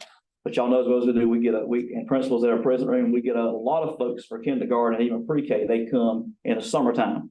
So that's always a moving number when we do their initial allotments. Their kindergarten numbers look low at the beginning because we don't have numbers to do those initial projections. So we have to kind of do a best guess estimate. You're looking at 31 in kindergarten, 42 in first grade, 43 in second grade, 45 in third grade, 34 in fourth grade, 33 in fifth grade, 46 in sixth grade, 32 in seventh grade, and 41 in eighth grade for a total of 347. And some notes on that. That will be 81 students who are currently in the East Arcadia's attendance zone. That number actually looks like it's more it is more than what we have, but we have some students that are not attending East Arcadia that are in other schools right now. And that accounts for those. And again, I mentioned this is inclusive of some students who may be having special needs and need those services. Right now, I know a while back we talked about the PC program and doing expansion, and the discussion was, we have other student populations. Well, one thing we've worked at, and in fact, we are adding already a class at Tar Heel because of need, is that just as AIG students or any student for that matter, you want to be able to try to get their services for them so they're not having to be moved necessarily because of the service not being there for them, if that makes sense. Now we have students that are attending out of zone because they may not make enough at that particular school to have a self-contained EC class. We're having to bus them to another school in the county. And just like in that discussion, obviously you want to do what you can to try to, they deserve the same opportunity if we can make that work. That's only fair to them. We don't want to isolate one group of students because of their needs. So that's something to kind of think about there. There are now presently 115 students that already fall in the Clarkton attendance zone. They'll already be there. Some of the students may be attending Bladenboro or Elizabethtown, depending upon where they are. In fact, that number is kind of broken down a little bit further. In fact, I think it's a little less than that. We have 20 students who are presently going to Elizabethtown Middle who are actually in Clarkton's school zone. And those students could be returned back to Clarkton at the middle school level. There are 75 that are at Bladenboro Primary. That's due to that's the modification of routes. If you looked at, and you've got copies of maps in here, you can look originally where the Booker T. Washington attendance zone was presently, and that was shifted for Bladenboro to pick up. If this was one option, that zone could go back to the Clarkton area because and that would put them back at the closest school, which would be there for them as well. And then there is 78 who are present at Elizabethtown Primary School. And that again was because of modification of routes. You had to split that number to go across those two buildings. Other potential changes that could happen with this. Now I'm going to pause here before I go into that. One thing that was shared with me actually kind of came on the radar after this was there. I've got to find out which district had done that. They worked out what was called an inter-district agreement. And what happened in that case, and the name didn't recollect at the time, but I can get this, that it would still be where in that case there was a closure still, but it was worked out where students attend a closer school, even though it may have been out of the county. So it would be an agreement. Say, for example, say it's Columbus, they're building the brand new school. If that's something that the district wanted to entertain, that is an option that could be looked at. Now, we had to do some study. I'm sure there'll be some paperwork. Even on the financial side, who covers what? Does Bladen pay the transportation? And does Bladen get the credit for the ADM? There's a lot of things that have to be worked out with that. And I don't know, I'm assuming it was a successful go. I wish I had that before because I'd love to have dug into it some more and had that in here as well. Because I think the board needs to be well informed about all possible options that could be present for us to look at. And, obviously anything you do impacts other buildings. So that would be something to kind of, we could also look at as well, and what that would be. That would take conversations between Bladen County's school board and Columbus County's school board, because there's got to be, those things have to be worked out. So both boards would have to come together to discuss that. That'd be the admin team, obviously, working on the front end and doing some of that, and as well as the boards, because that would impact both counties. But that is something that is a possibility. Again, I'm not well versed on that. I would need to look at that information, and I think it is worth us looking into, because I think we need to look at every possible option. The board could also look at, before these other potential changes that would go along with that option. We could look at, is there anything that could be done in terms of redrawing any zones that would increase the enrollment? The only concerning thing is that the number of students that are already leaving the community school that are going outside of East Arcadia community, whether it be Columbus, Brunswick, or New Hanover. I think that's the three that we've seen. So again, that would, what is it that, is there something we can do to retain those students and draw more there? That's something else that you could thought about. You know, is there anything that we can do there? But you know, then you're still faced with what's going to take place with the building. Do we have $1.2 million? And that's that's a rough estimate. That's again not all including Mr. Lennon was talking about some other things as well that could potentially have to be done. And when does that occur? Is that 1 year out, 2 years out? Do we have the funding to put into the building of that? You know, so those are all things to think through. This is why this is not a rush decision, and it would not be. That's why I'm just sharing an option here tonight. And you know, obviously, I get information on the other, and you know, I think we need to, as part of the statutory requirement, is this very thing is a study. So what we're doing now is basically doing a study. Another part of that is a public hearing. We would be here and we would open up and allow citizens to address the board on both sides of that issue. There would be parameters, of course, and policy on what that looks like. But that would be something that we would have to do. And, you know, that's in place so that you all have opportunity to study all the information and to hear from the constituents of that community or anyone else. In fact, if anybody in the county, so anyone could come and express, you know, their thoughts about that. So that's all statutory, and that's all. So, you know, to dispel that myth, there has been no decision made to close a building. We are looking at options, and we'll have more obviously now. But that's, you know, kind of what we're looking at. So continuing on from there. So if that was to go, or in other considerations of what could be looked at, is with the changing population at Blaisdell and Elizabethtown Primary. These are the only two primary schools that we have now that do not have fifth grade anymore. We have already seen at the schools that fifth grade is back at the elementary setting. We have already seen positives from that. Developmentally for those students to be at that level, it was very difficult. I think even parents could say that. It's tough for a parent. Because you think about fifth grade, I'm thinking about when my daughter was in fifth grade. And, you know, she ended up in a middle school. You know, it was kind of tough as a fifth grader because you're there, you know, that sixth grade year, you know, there's a lot of changes with students, hormones, puberty, all that, and things that you see. It's a much different environment when it gets to that grade level. So I always used to always say there's a special place in heaven for middle school teachers and administrators and staff members, because I taught, and I was between middle and high. But I will tell you, all three levels are important, but middle school has its own challenges. And, you know, for us, for a while, we had what would have been elementary students at fifth grade that are in that middle school environment. But the reason why obviously was with all the class size change and things.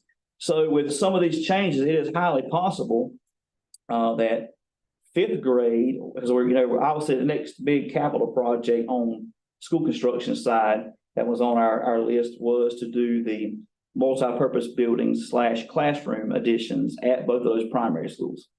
And with a configuration change as possible, and maybe even supplementing right now with leasing some potential modular units, and districts do that because we would not be eligible to apply for the needs-based capital fund until the fall. Now, what will be required of that is the county commissioners would have to commit a local 5% match to that. We'll find out in the budget conversation a little later on that equates to about 2.7 million or maybe less than that. That will be a 5% match for those two projects based on what we know now. So there is the possibility of fifth grade returning back to the primary schools for every school. If you know, and that's just again a part. This thing can be tore apart, it can be reworked.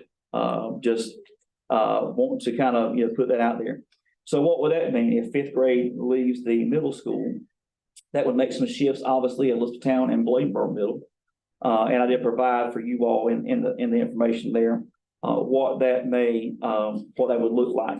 Elizabethtown Middle School would actually reduce to 249 students, and Bladensboro Middle will be at 188. Again, that is based on just the attending students now and potential projections. So I've already prefaced this here, what has to be done in terms of a public hearing. That comes from General Statute 115C 72. It says, before the entry of any order of closing or consolidation, the local board of education shall provide for a public hearing in regard to such proposed closure or consolidation, at which hearing the public will be afforded the opportunity.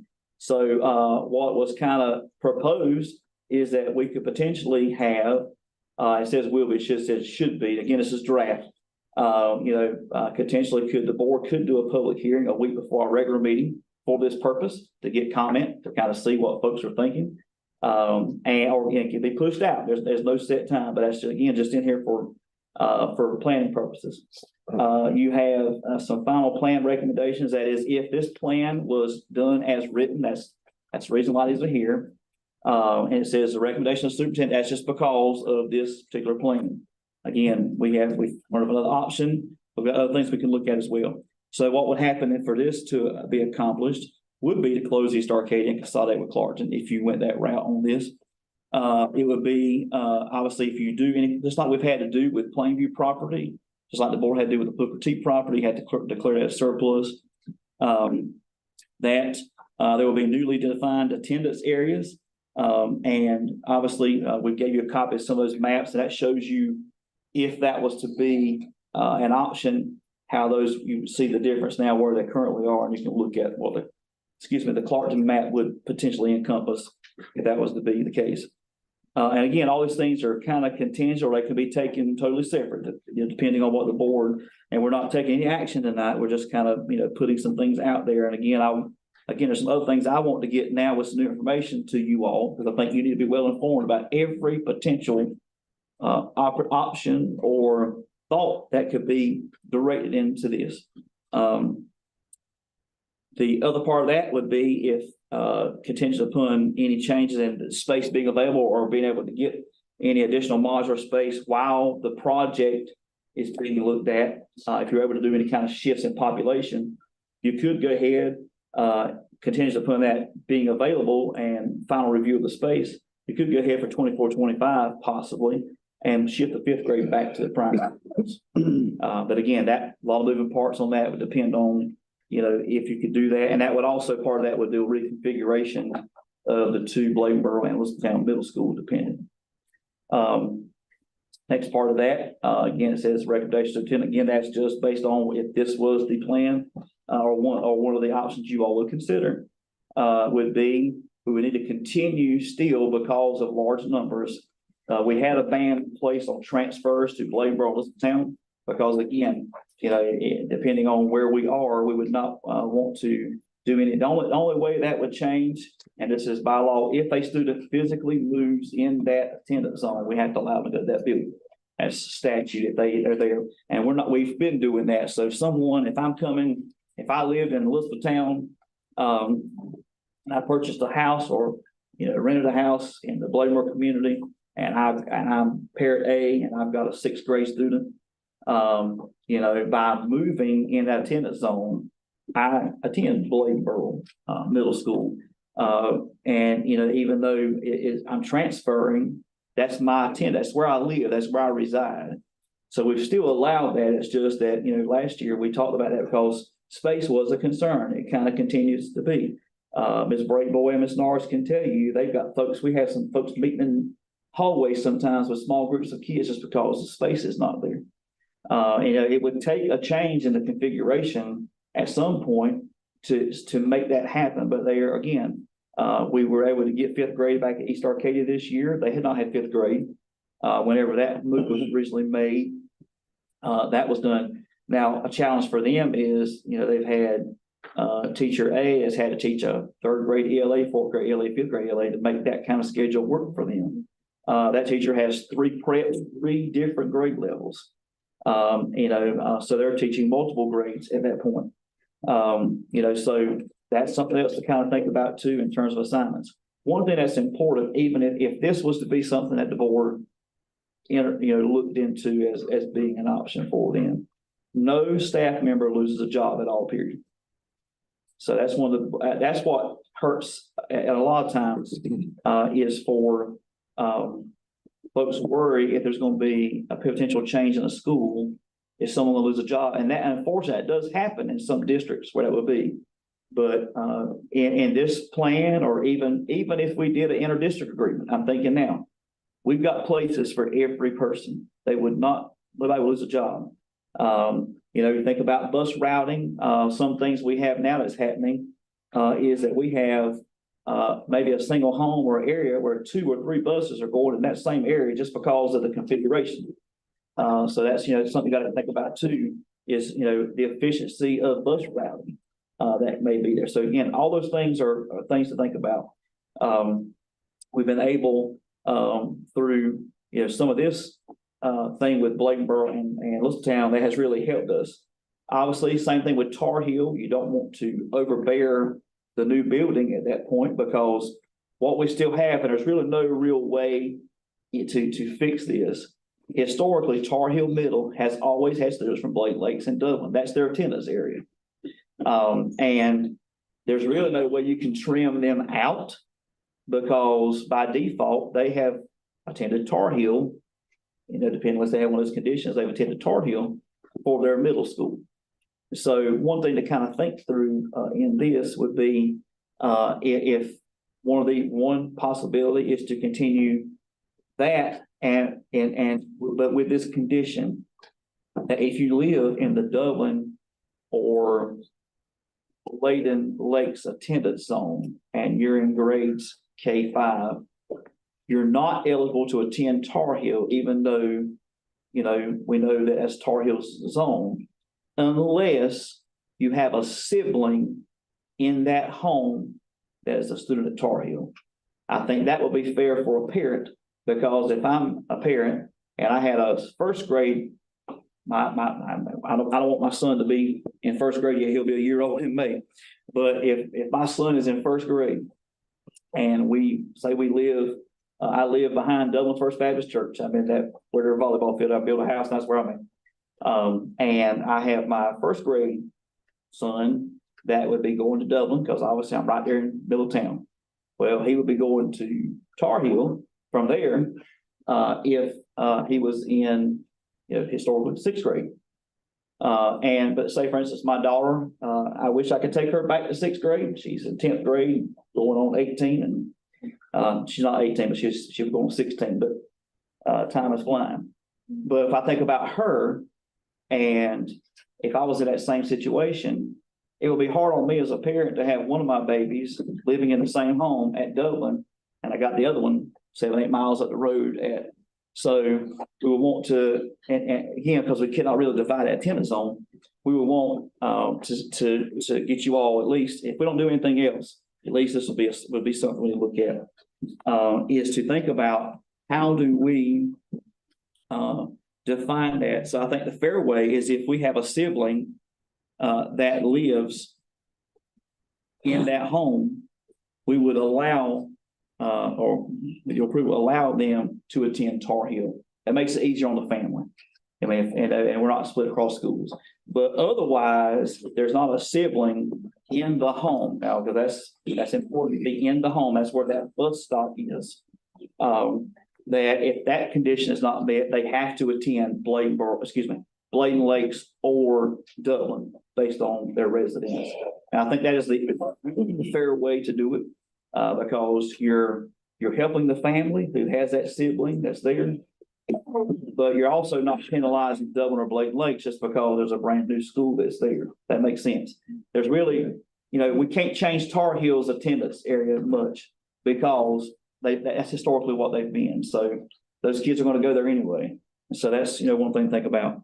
Obviously, one thing we want to look at, and we try to do this because policy does require that folks reapply if they're attending out of district, to reapply every year for approval. We see a lot of people that are shifting. We got a lot of things that are moving there. But one thing we want to consider that I think is important is that, we go ahead and, issue letters to anyone who is attending outside of their attendance zone, whether they're coming from another county into Bladen. We do have students from Columbus. We do have some students from Robinson who are coming to our schools. Same kind of thing. I think that some of our schools are closer to them. Folks on Tar Heel Road, that they can get to Tar Heel maybe faster than get to Littlefield. Or even Tar Heel. I know for that area, I think Tanglewood or Roland Norman would be their schools for K3. They're much closer on Tar Heel Road to come across the line. But in this case, which we should be doing anyway, and a lot of folks, is we issue letters that, for the 24-25 school year, you'll be returned back to your home school. You must apply. Just a reminder, you must apply back for that review to take place. And then they would submit those that would be reviewed based on the board's policy. And then we would go there again, with the exception of we would not honor, unless they've already previously attended Bladensboro, Elizabethtown, Tar Heel. Those schools we would have that potential cap on. One other part of that as well is, there's some discussion about, we had the PC program with continued transportation this particular year with those changes. There would, need to look at the transportation, and would that continue for out of district? Because one thing we got to think about is if we made that change is, we provide transportation to the attendance zone that you're assigned to. Anything outside of that, if someone is approved to attend outside their attendance zone, the parent has to arrange transportation, and that's always been the board's policy on that. So that would be one thing to think about, is if we're trying to realign services, with the board, you want to grandfather in those students that are still there now, or any new students coming in, would not provide transportation, or do we say this is the time that we, cut the transportation, or does it continue? There's a lot of things in this that, we talked about for some time, thinking about ways and things we can look at. So this is, again, just one thing that's out. It's not saying this is the perfect answer. I know what it's like to be in a place where your school may be potentially closed. That's hard. I know. I've experienced it for me personally. In the perfect world, the state of North Carolina, United States government would fund everything and fund rural schools. When you look at per capita, because what hurts school districts is tax base. We know that. I mean, other areas you've got that, but the disparities, that's what Leandro was supposed to do, was to make up that difference in the inequities that would be there. And so, this is kind of just some things that are out. I'm going to research the district, inter-district agreement idea that was kind of thrown in there to see, what it was about, who actually did that. It's going to take a little bit of time for that. This may be something we say we want to think about it. We might want to entertain it in the next school year. It doesn't mean it's got to be done now. It doesn't mean it's got to be done as it's printed or initially thought, because again, we've learned even more information as well. I have something I want to ask you. Yes, sir. So about the East Arcadia thing, how many of these children live in Kelly and Harrods?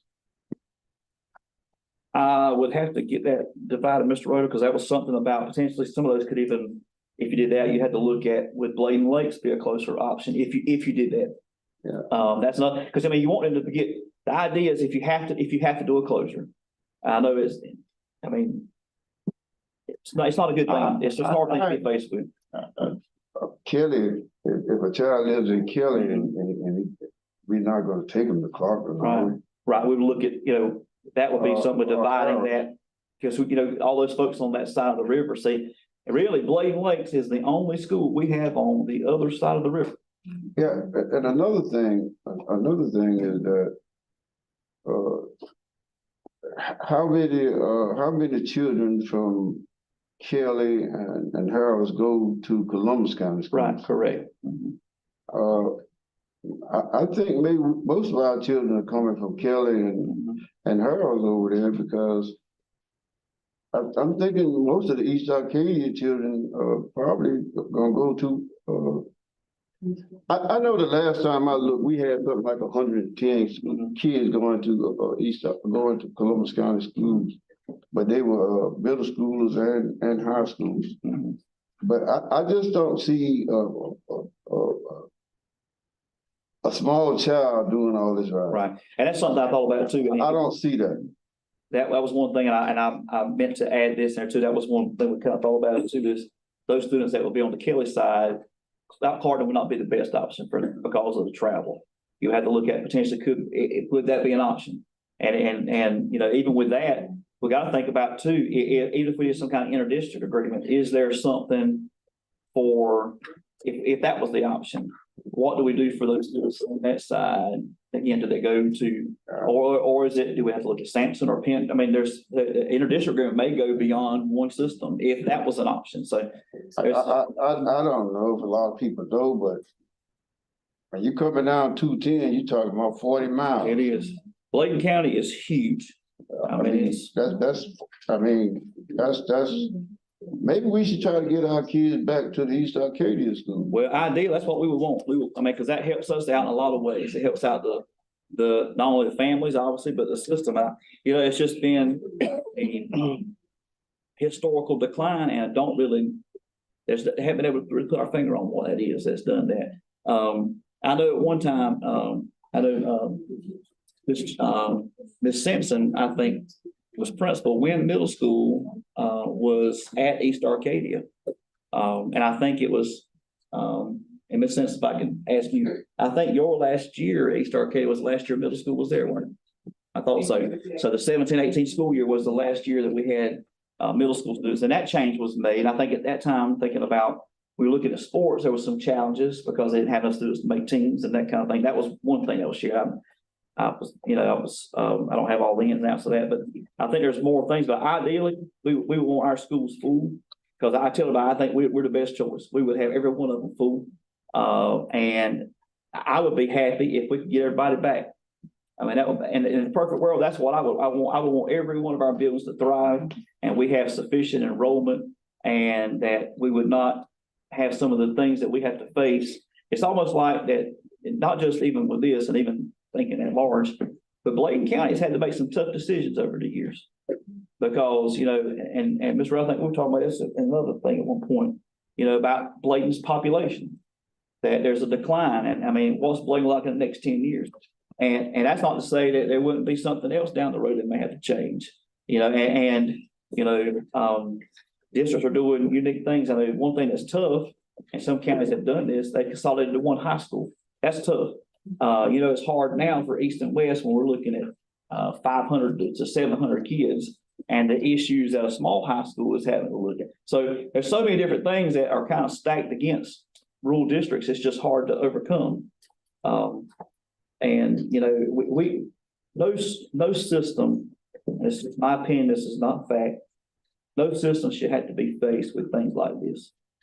But Jason, I think most of the children that we probably have at East Arcadia is from Kelly and Harold, and maybe some from East Arcadia, but it's probably too far for them to ride anywhere else but East Arcadia. Yeah, and that could be, and that's something what I can do, I can work on this week is, I can pull address information for those students, and I can send that to you all so we can look at who falls where.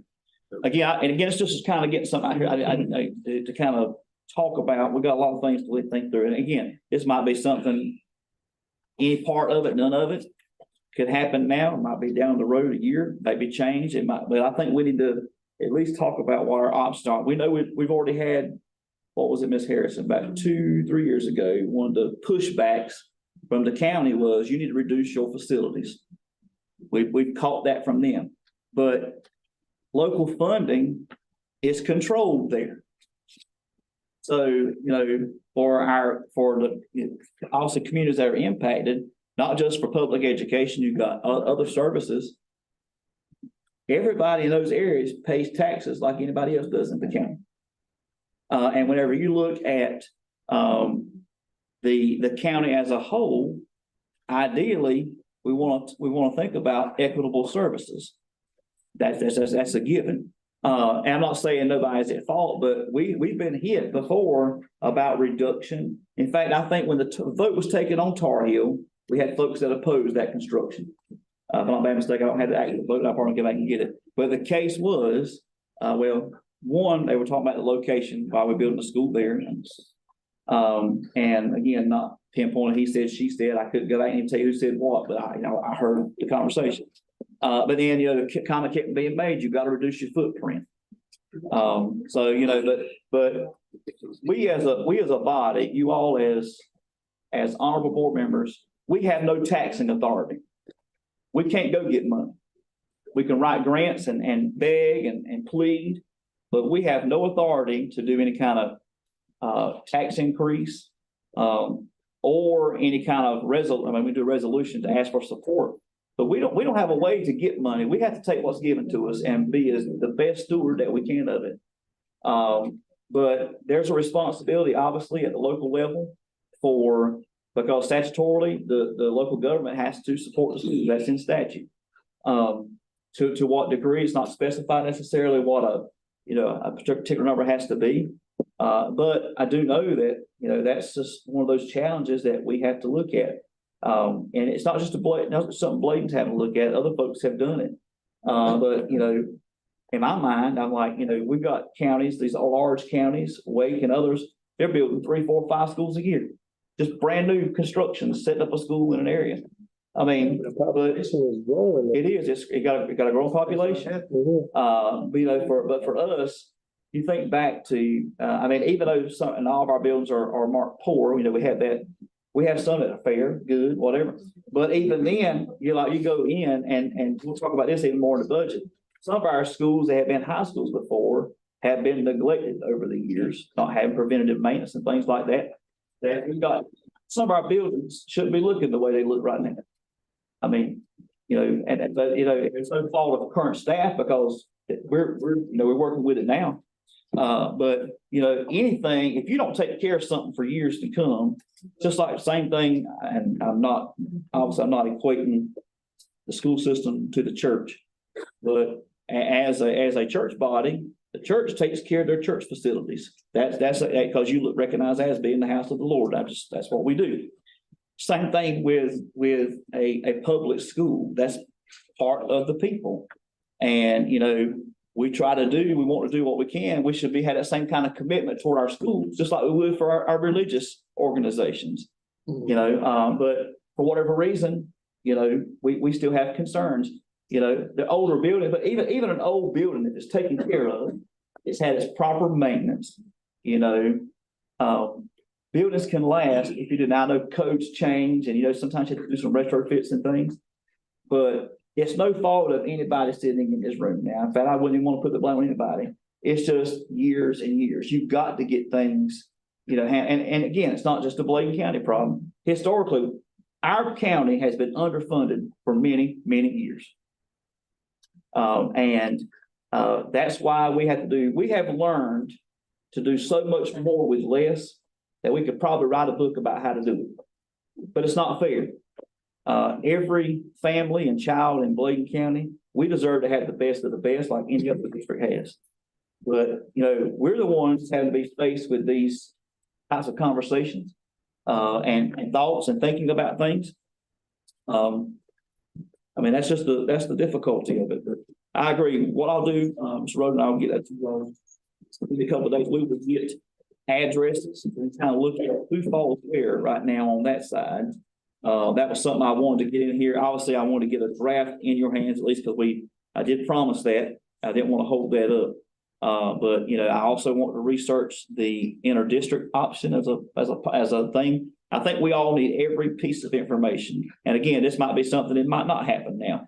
And what I'm thinking about doing is I think it's for us, because we have some new things we need.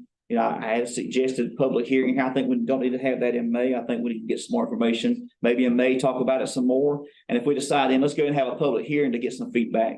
So again, that's just a suggested date. So just disregard that at this point. Again, just a draft. And I think we come back in May, subject to the board's pleasure. You have the other information and we talk about it again, have a discussion, just kind of see what will be our next steps. Do we proceed with at least having the public hearing to get input there? or do you want to further explore any other options? So, if that's, I think that's the thing we can do next. Have you looked at the success of the other schools that have done the inter-district stuff?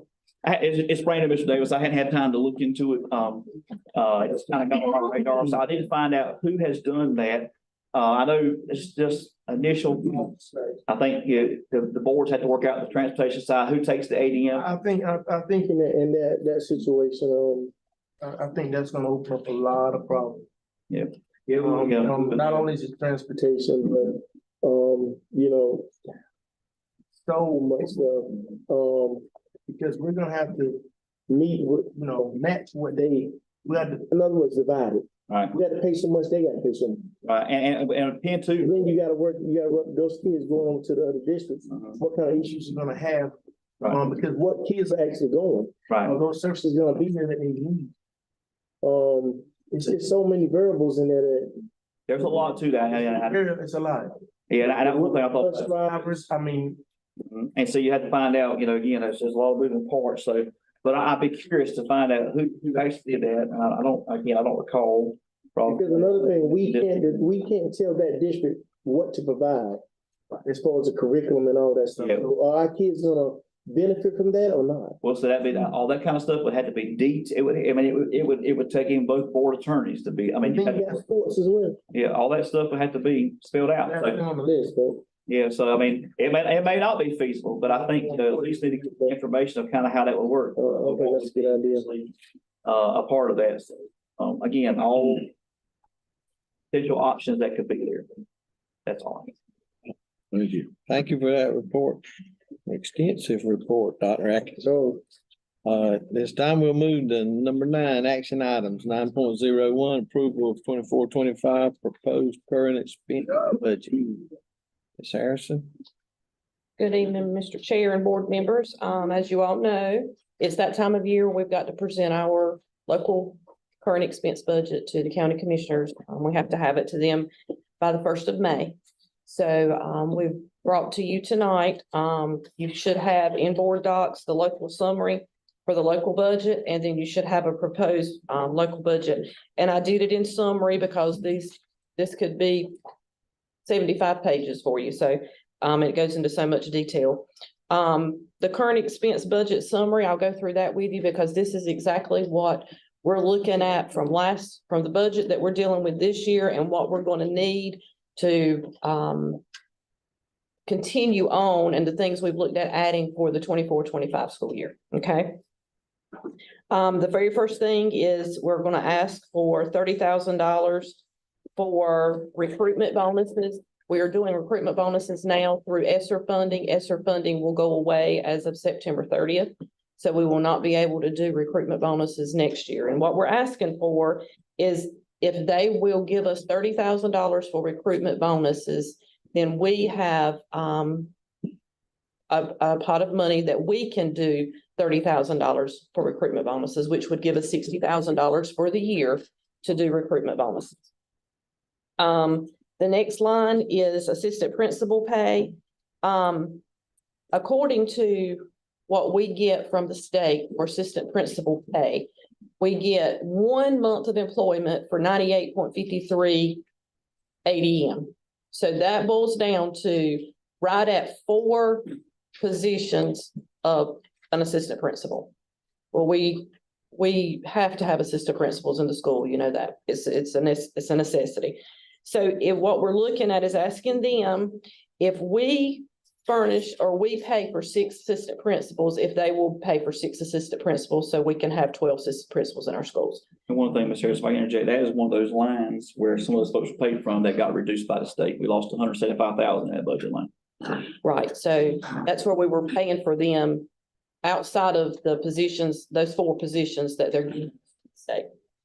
Coaching supplements, we asked the county commissioners last year to increase coaching supplements because we all know that our coaches do not even make minimum wage pretty much with the number of hours they put in, and we did not get that last year, so we're asking for that again this year.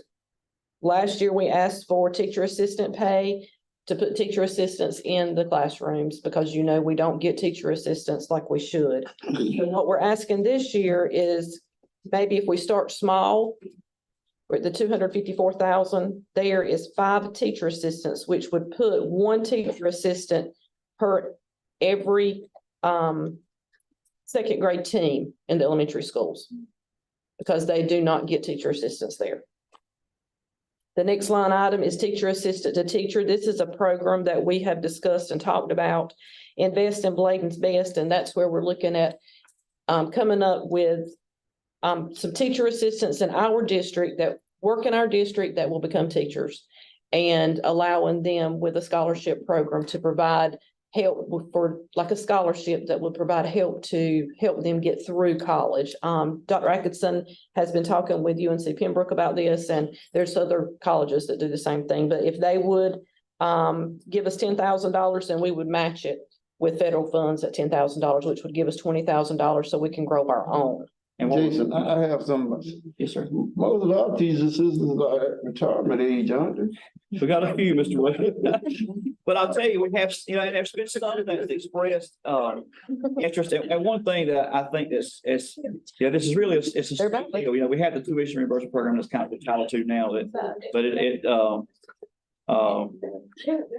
that, you know, honestly, it does not, you know, cover a whole lot of anything. But with this, we would sponsor, I think, 5 per year. This would be tuition, fees, books, and a travel allowance. So, you know, if they would match us on that, and then the agreement would be they would teach for us for 3 years or had to be repaid. But that, you know, so just to kind of look at some things like that. And I think with part of what we want to do is some of these things, we can come to the table and say, look, we'll do this if you'll match us. You know, that I think would be helpful. So that's kind of what we're looking at here. 10,000 from Title II funds and ask them to match it for a total of 20.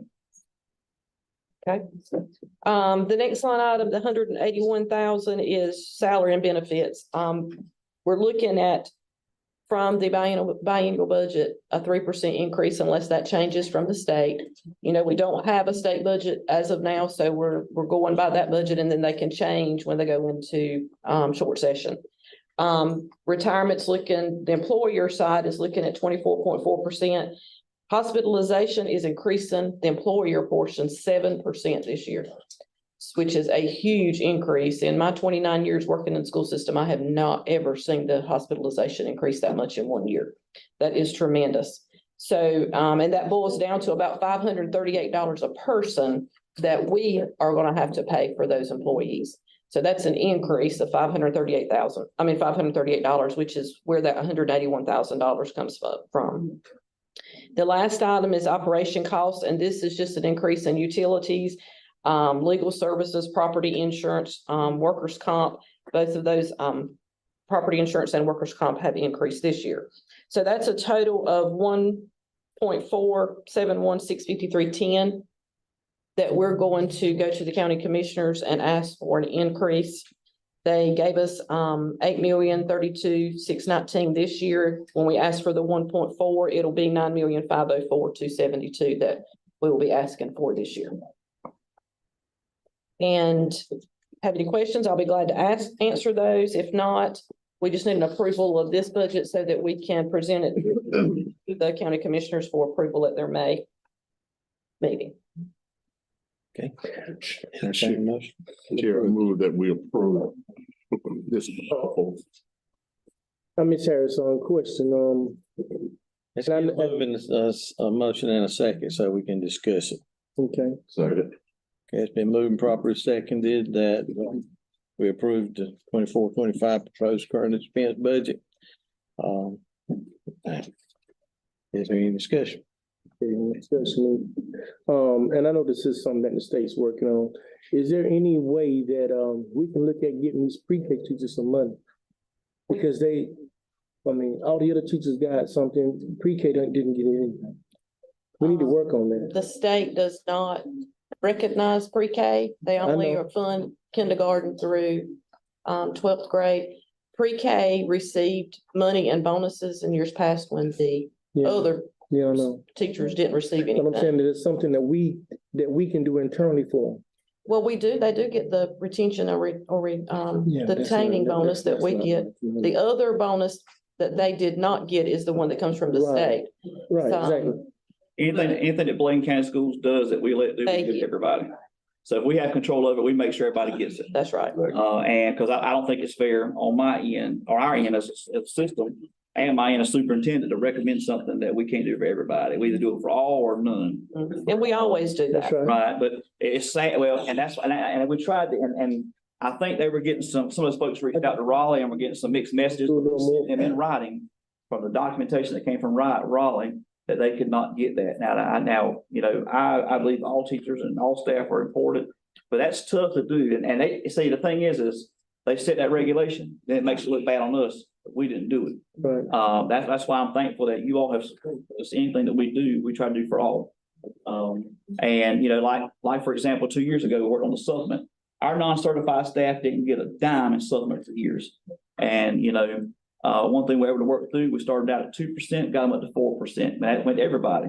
Same thing on a certified. Now Bladen County is competitive when it comes to supplement now. Because some folks invested money, temporary money, to do that. Where ours, we made it part of our local appropriation. That's as long as the county doesn't cut us, we'll be able to, our folks won't lose that money when ESSER's gone. They'll keep getting that. We won't have the nice big bonuses that we'll be able to do for everybody. But that supplement has been there because everybody is important. So I'm thankful that we were able to do that. And I'm thankful that it was laid upon our hearts to go this route. Because I can't imagine what it's going to be like for other districts to stand before their people and say, I'm thankful that, you know, you got a nice supplement these last 2 years, but next year when you come, you're going back down to X%. Now, because, you know, when you think about this, we think about that's part of your salary. When you get hired, you know, we say your job has an X% supplement. And when you think about that, you know, those folks that got hired during that time of COVID when we really needed everybody, thankful we don't have to cross that bridge. But for those folks that in other places that have to do that, I wouldn't want to be the one telling them, well, I told you got 8% whenever you came, you want to go back to 4. Because people think, when you think about that, you think that's part of my salary. So, you know, people base their livelihood on what, you know, they say when you come to this job, you're going to make X. So I am so thankful that we made that part of our recurring budget. So we don't have to have that conversation. Our people are going to get that. And the only way we can is if they tell us downtown that we're going to trim us by X number and that's the amount. But I don't see that happening because what we did when we made that case was that we took the county strategic plan. The number one thing under education was to recruit and retain high quality personnel. Well, if that's what you want to do and we're with you, then you all support us. So you're fulfilling your plan as well as doing so. They came to the table and helped us with that. And so I'm thankful, but I agree with Davis. It's tough when they do that kind of stuff with pots of money, you know, just like with that same thing. If say someone moved to an administrative position and they were a teacher that previous year, just because they taught and were eligible, they don't get it this year. So it affects even beyond pre-K. Central office does not get that either. No administrator gets that money.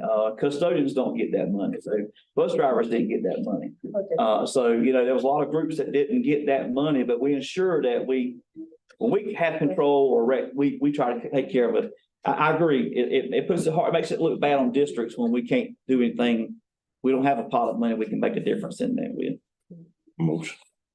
Any more discussion? There's none. All those in favor, let it be known by saying aye. Aye. All opposed likewise. There's none, motion carries. Move on to 9.02, approval of capital needs request for 24-25. Harrison. Yes, sir. In your board docs, you also have a copy of the proposed capital needs request. County's not asked us for this before. We've usually just given our 5-year plan, but they have asked this year that we present our capital needs request for this year. So just going through real quick with you, the first item on ours, and we kind of went by our 5-year plan too. We added a few things that we thought were important this year by talking to our staff. First is the multipurpose buildings for Bladenboro Primary and Elizabethtown Primary School. Talking about that. Bladenboro Primary adding the 10 classroom and gym space, and Elizabethtown Primary, the 10 classroom, the cafeteria, and the gym space. We will apply for the needs-based school capital grant, which we have, talked about that, 42 million. Allowed per the elementary schools requesting that Bladen County matches at 5%, which is part of the needs-based grant. which is an estimate of about $2.1 million that they would have to pay. Number two is activity buses. Our activity buses are in dire need. I think we hadn't had an activity bus since 2006. And Anyway, we are having problems. Sometimes when we send our kids off to games or anything, sometimes we have problems and have to borrow other activity buses from other districts, and we don't want that. So we're asking that they provide us 2 buses per year for the next 3 years. And an activity bus runs about $150,000. Number 3, middle school outdoor facilities updates. This is what Dr. Atkinson was talking about a while ago, that a lot of our middle school facilities were old high schools, and the facilities just need to be updated. The field house at East and West Bladen high schools, and I left a B out of that, I'll fix that. We're looking at an estimated cost of $1.5 million per school for those. The track options, and if you look in the budget message, you'll kind of see the options there, and what we're looking at for track goes into more detail about option 1 at East and West, and then option 2 at Elizabethtown Middle, costing about $1.7 million per track. And then upgrading electronic locks across the district, which is a cost of about $300,000. Vehicles, we always put vehicles on capital needs because of our vehicles are getting older and we have to replace them. We're looking at purchasing 2 maintenance vehicles because they have very high mileage, and then a van for deliveries that we no longer have. We're having to use a car for that now because our van is no longer usable. Number 8, just existing repairs and maintenance that come through, which is a cost about $100,000, and the furniture that we always use, I'm always asked for on capital needs, is about $100,000. So those are the needs that we're looking at for the 24-25 school year, and we are asking approval that you approve that we can take this to the county commissioners for their approval. and one thing I'd like to share, if I can share with board members, is that we listened to you all, and we tried to make sure we captured everything that had been shared in here of possible things. So if we missed something, definitely let us know. We tried to think through back over the last few months about things that we kind of talked about that may be possible options, because we always live by the philosophy, you have not because you ask not. I know we're not going to probably get funded a whole lot, but I think it's worth us putting it out there, because these are what we say are true needs for us that we need to consider, because the children and staff of Layton County deserve the best. Motion to approve. Second. Moving properly seconded, we approve the capital needs request for 24-25. Is there any discussion? There is none. All those in favor, let me know by saying aye. All opposed likewise. No opposition. Motion carries to approve. Thank you. And the people that will go before the board, you want to share that with who's going to make this presentation? Yes, we have actually asked, because in the last 2-3 years, they just wanted the paperwork. We asked them, we want to come before you and share our needs. We've asked Ms. Johnson to get some pictures of some of these facilities and how they look and things. We want them to see what we're working with. So I think they mentioned the second meeting in May that we will go down. Ms. Harrison, Ms. Brown, and myself will do a presentation on behalf of the board about these budgets that we're asking for. At this time, I'd like to entertain a motion that we go into closed session for the purpose of discussing personnel as per NCGS 143.3 to consult with an attorney if needed, as per NCGS 143.3, and to discuss student reassignment and student discipline as per the 1974 Family Rights and Privacy Act. So moved. Second. It's been moved and proper second. All those in favor, let me know by saying aye. All opposed likewise. Is none. Motion carried. We are now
I'll make my report.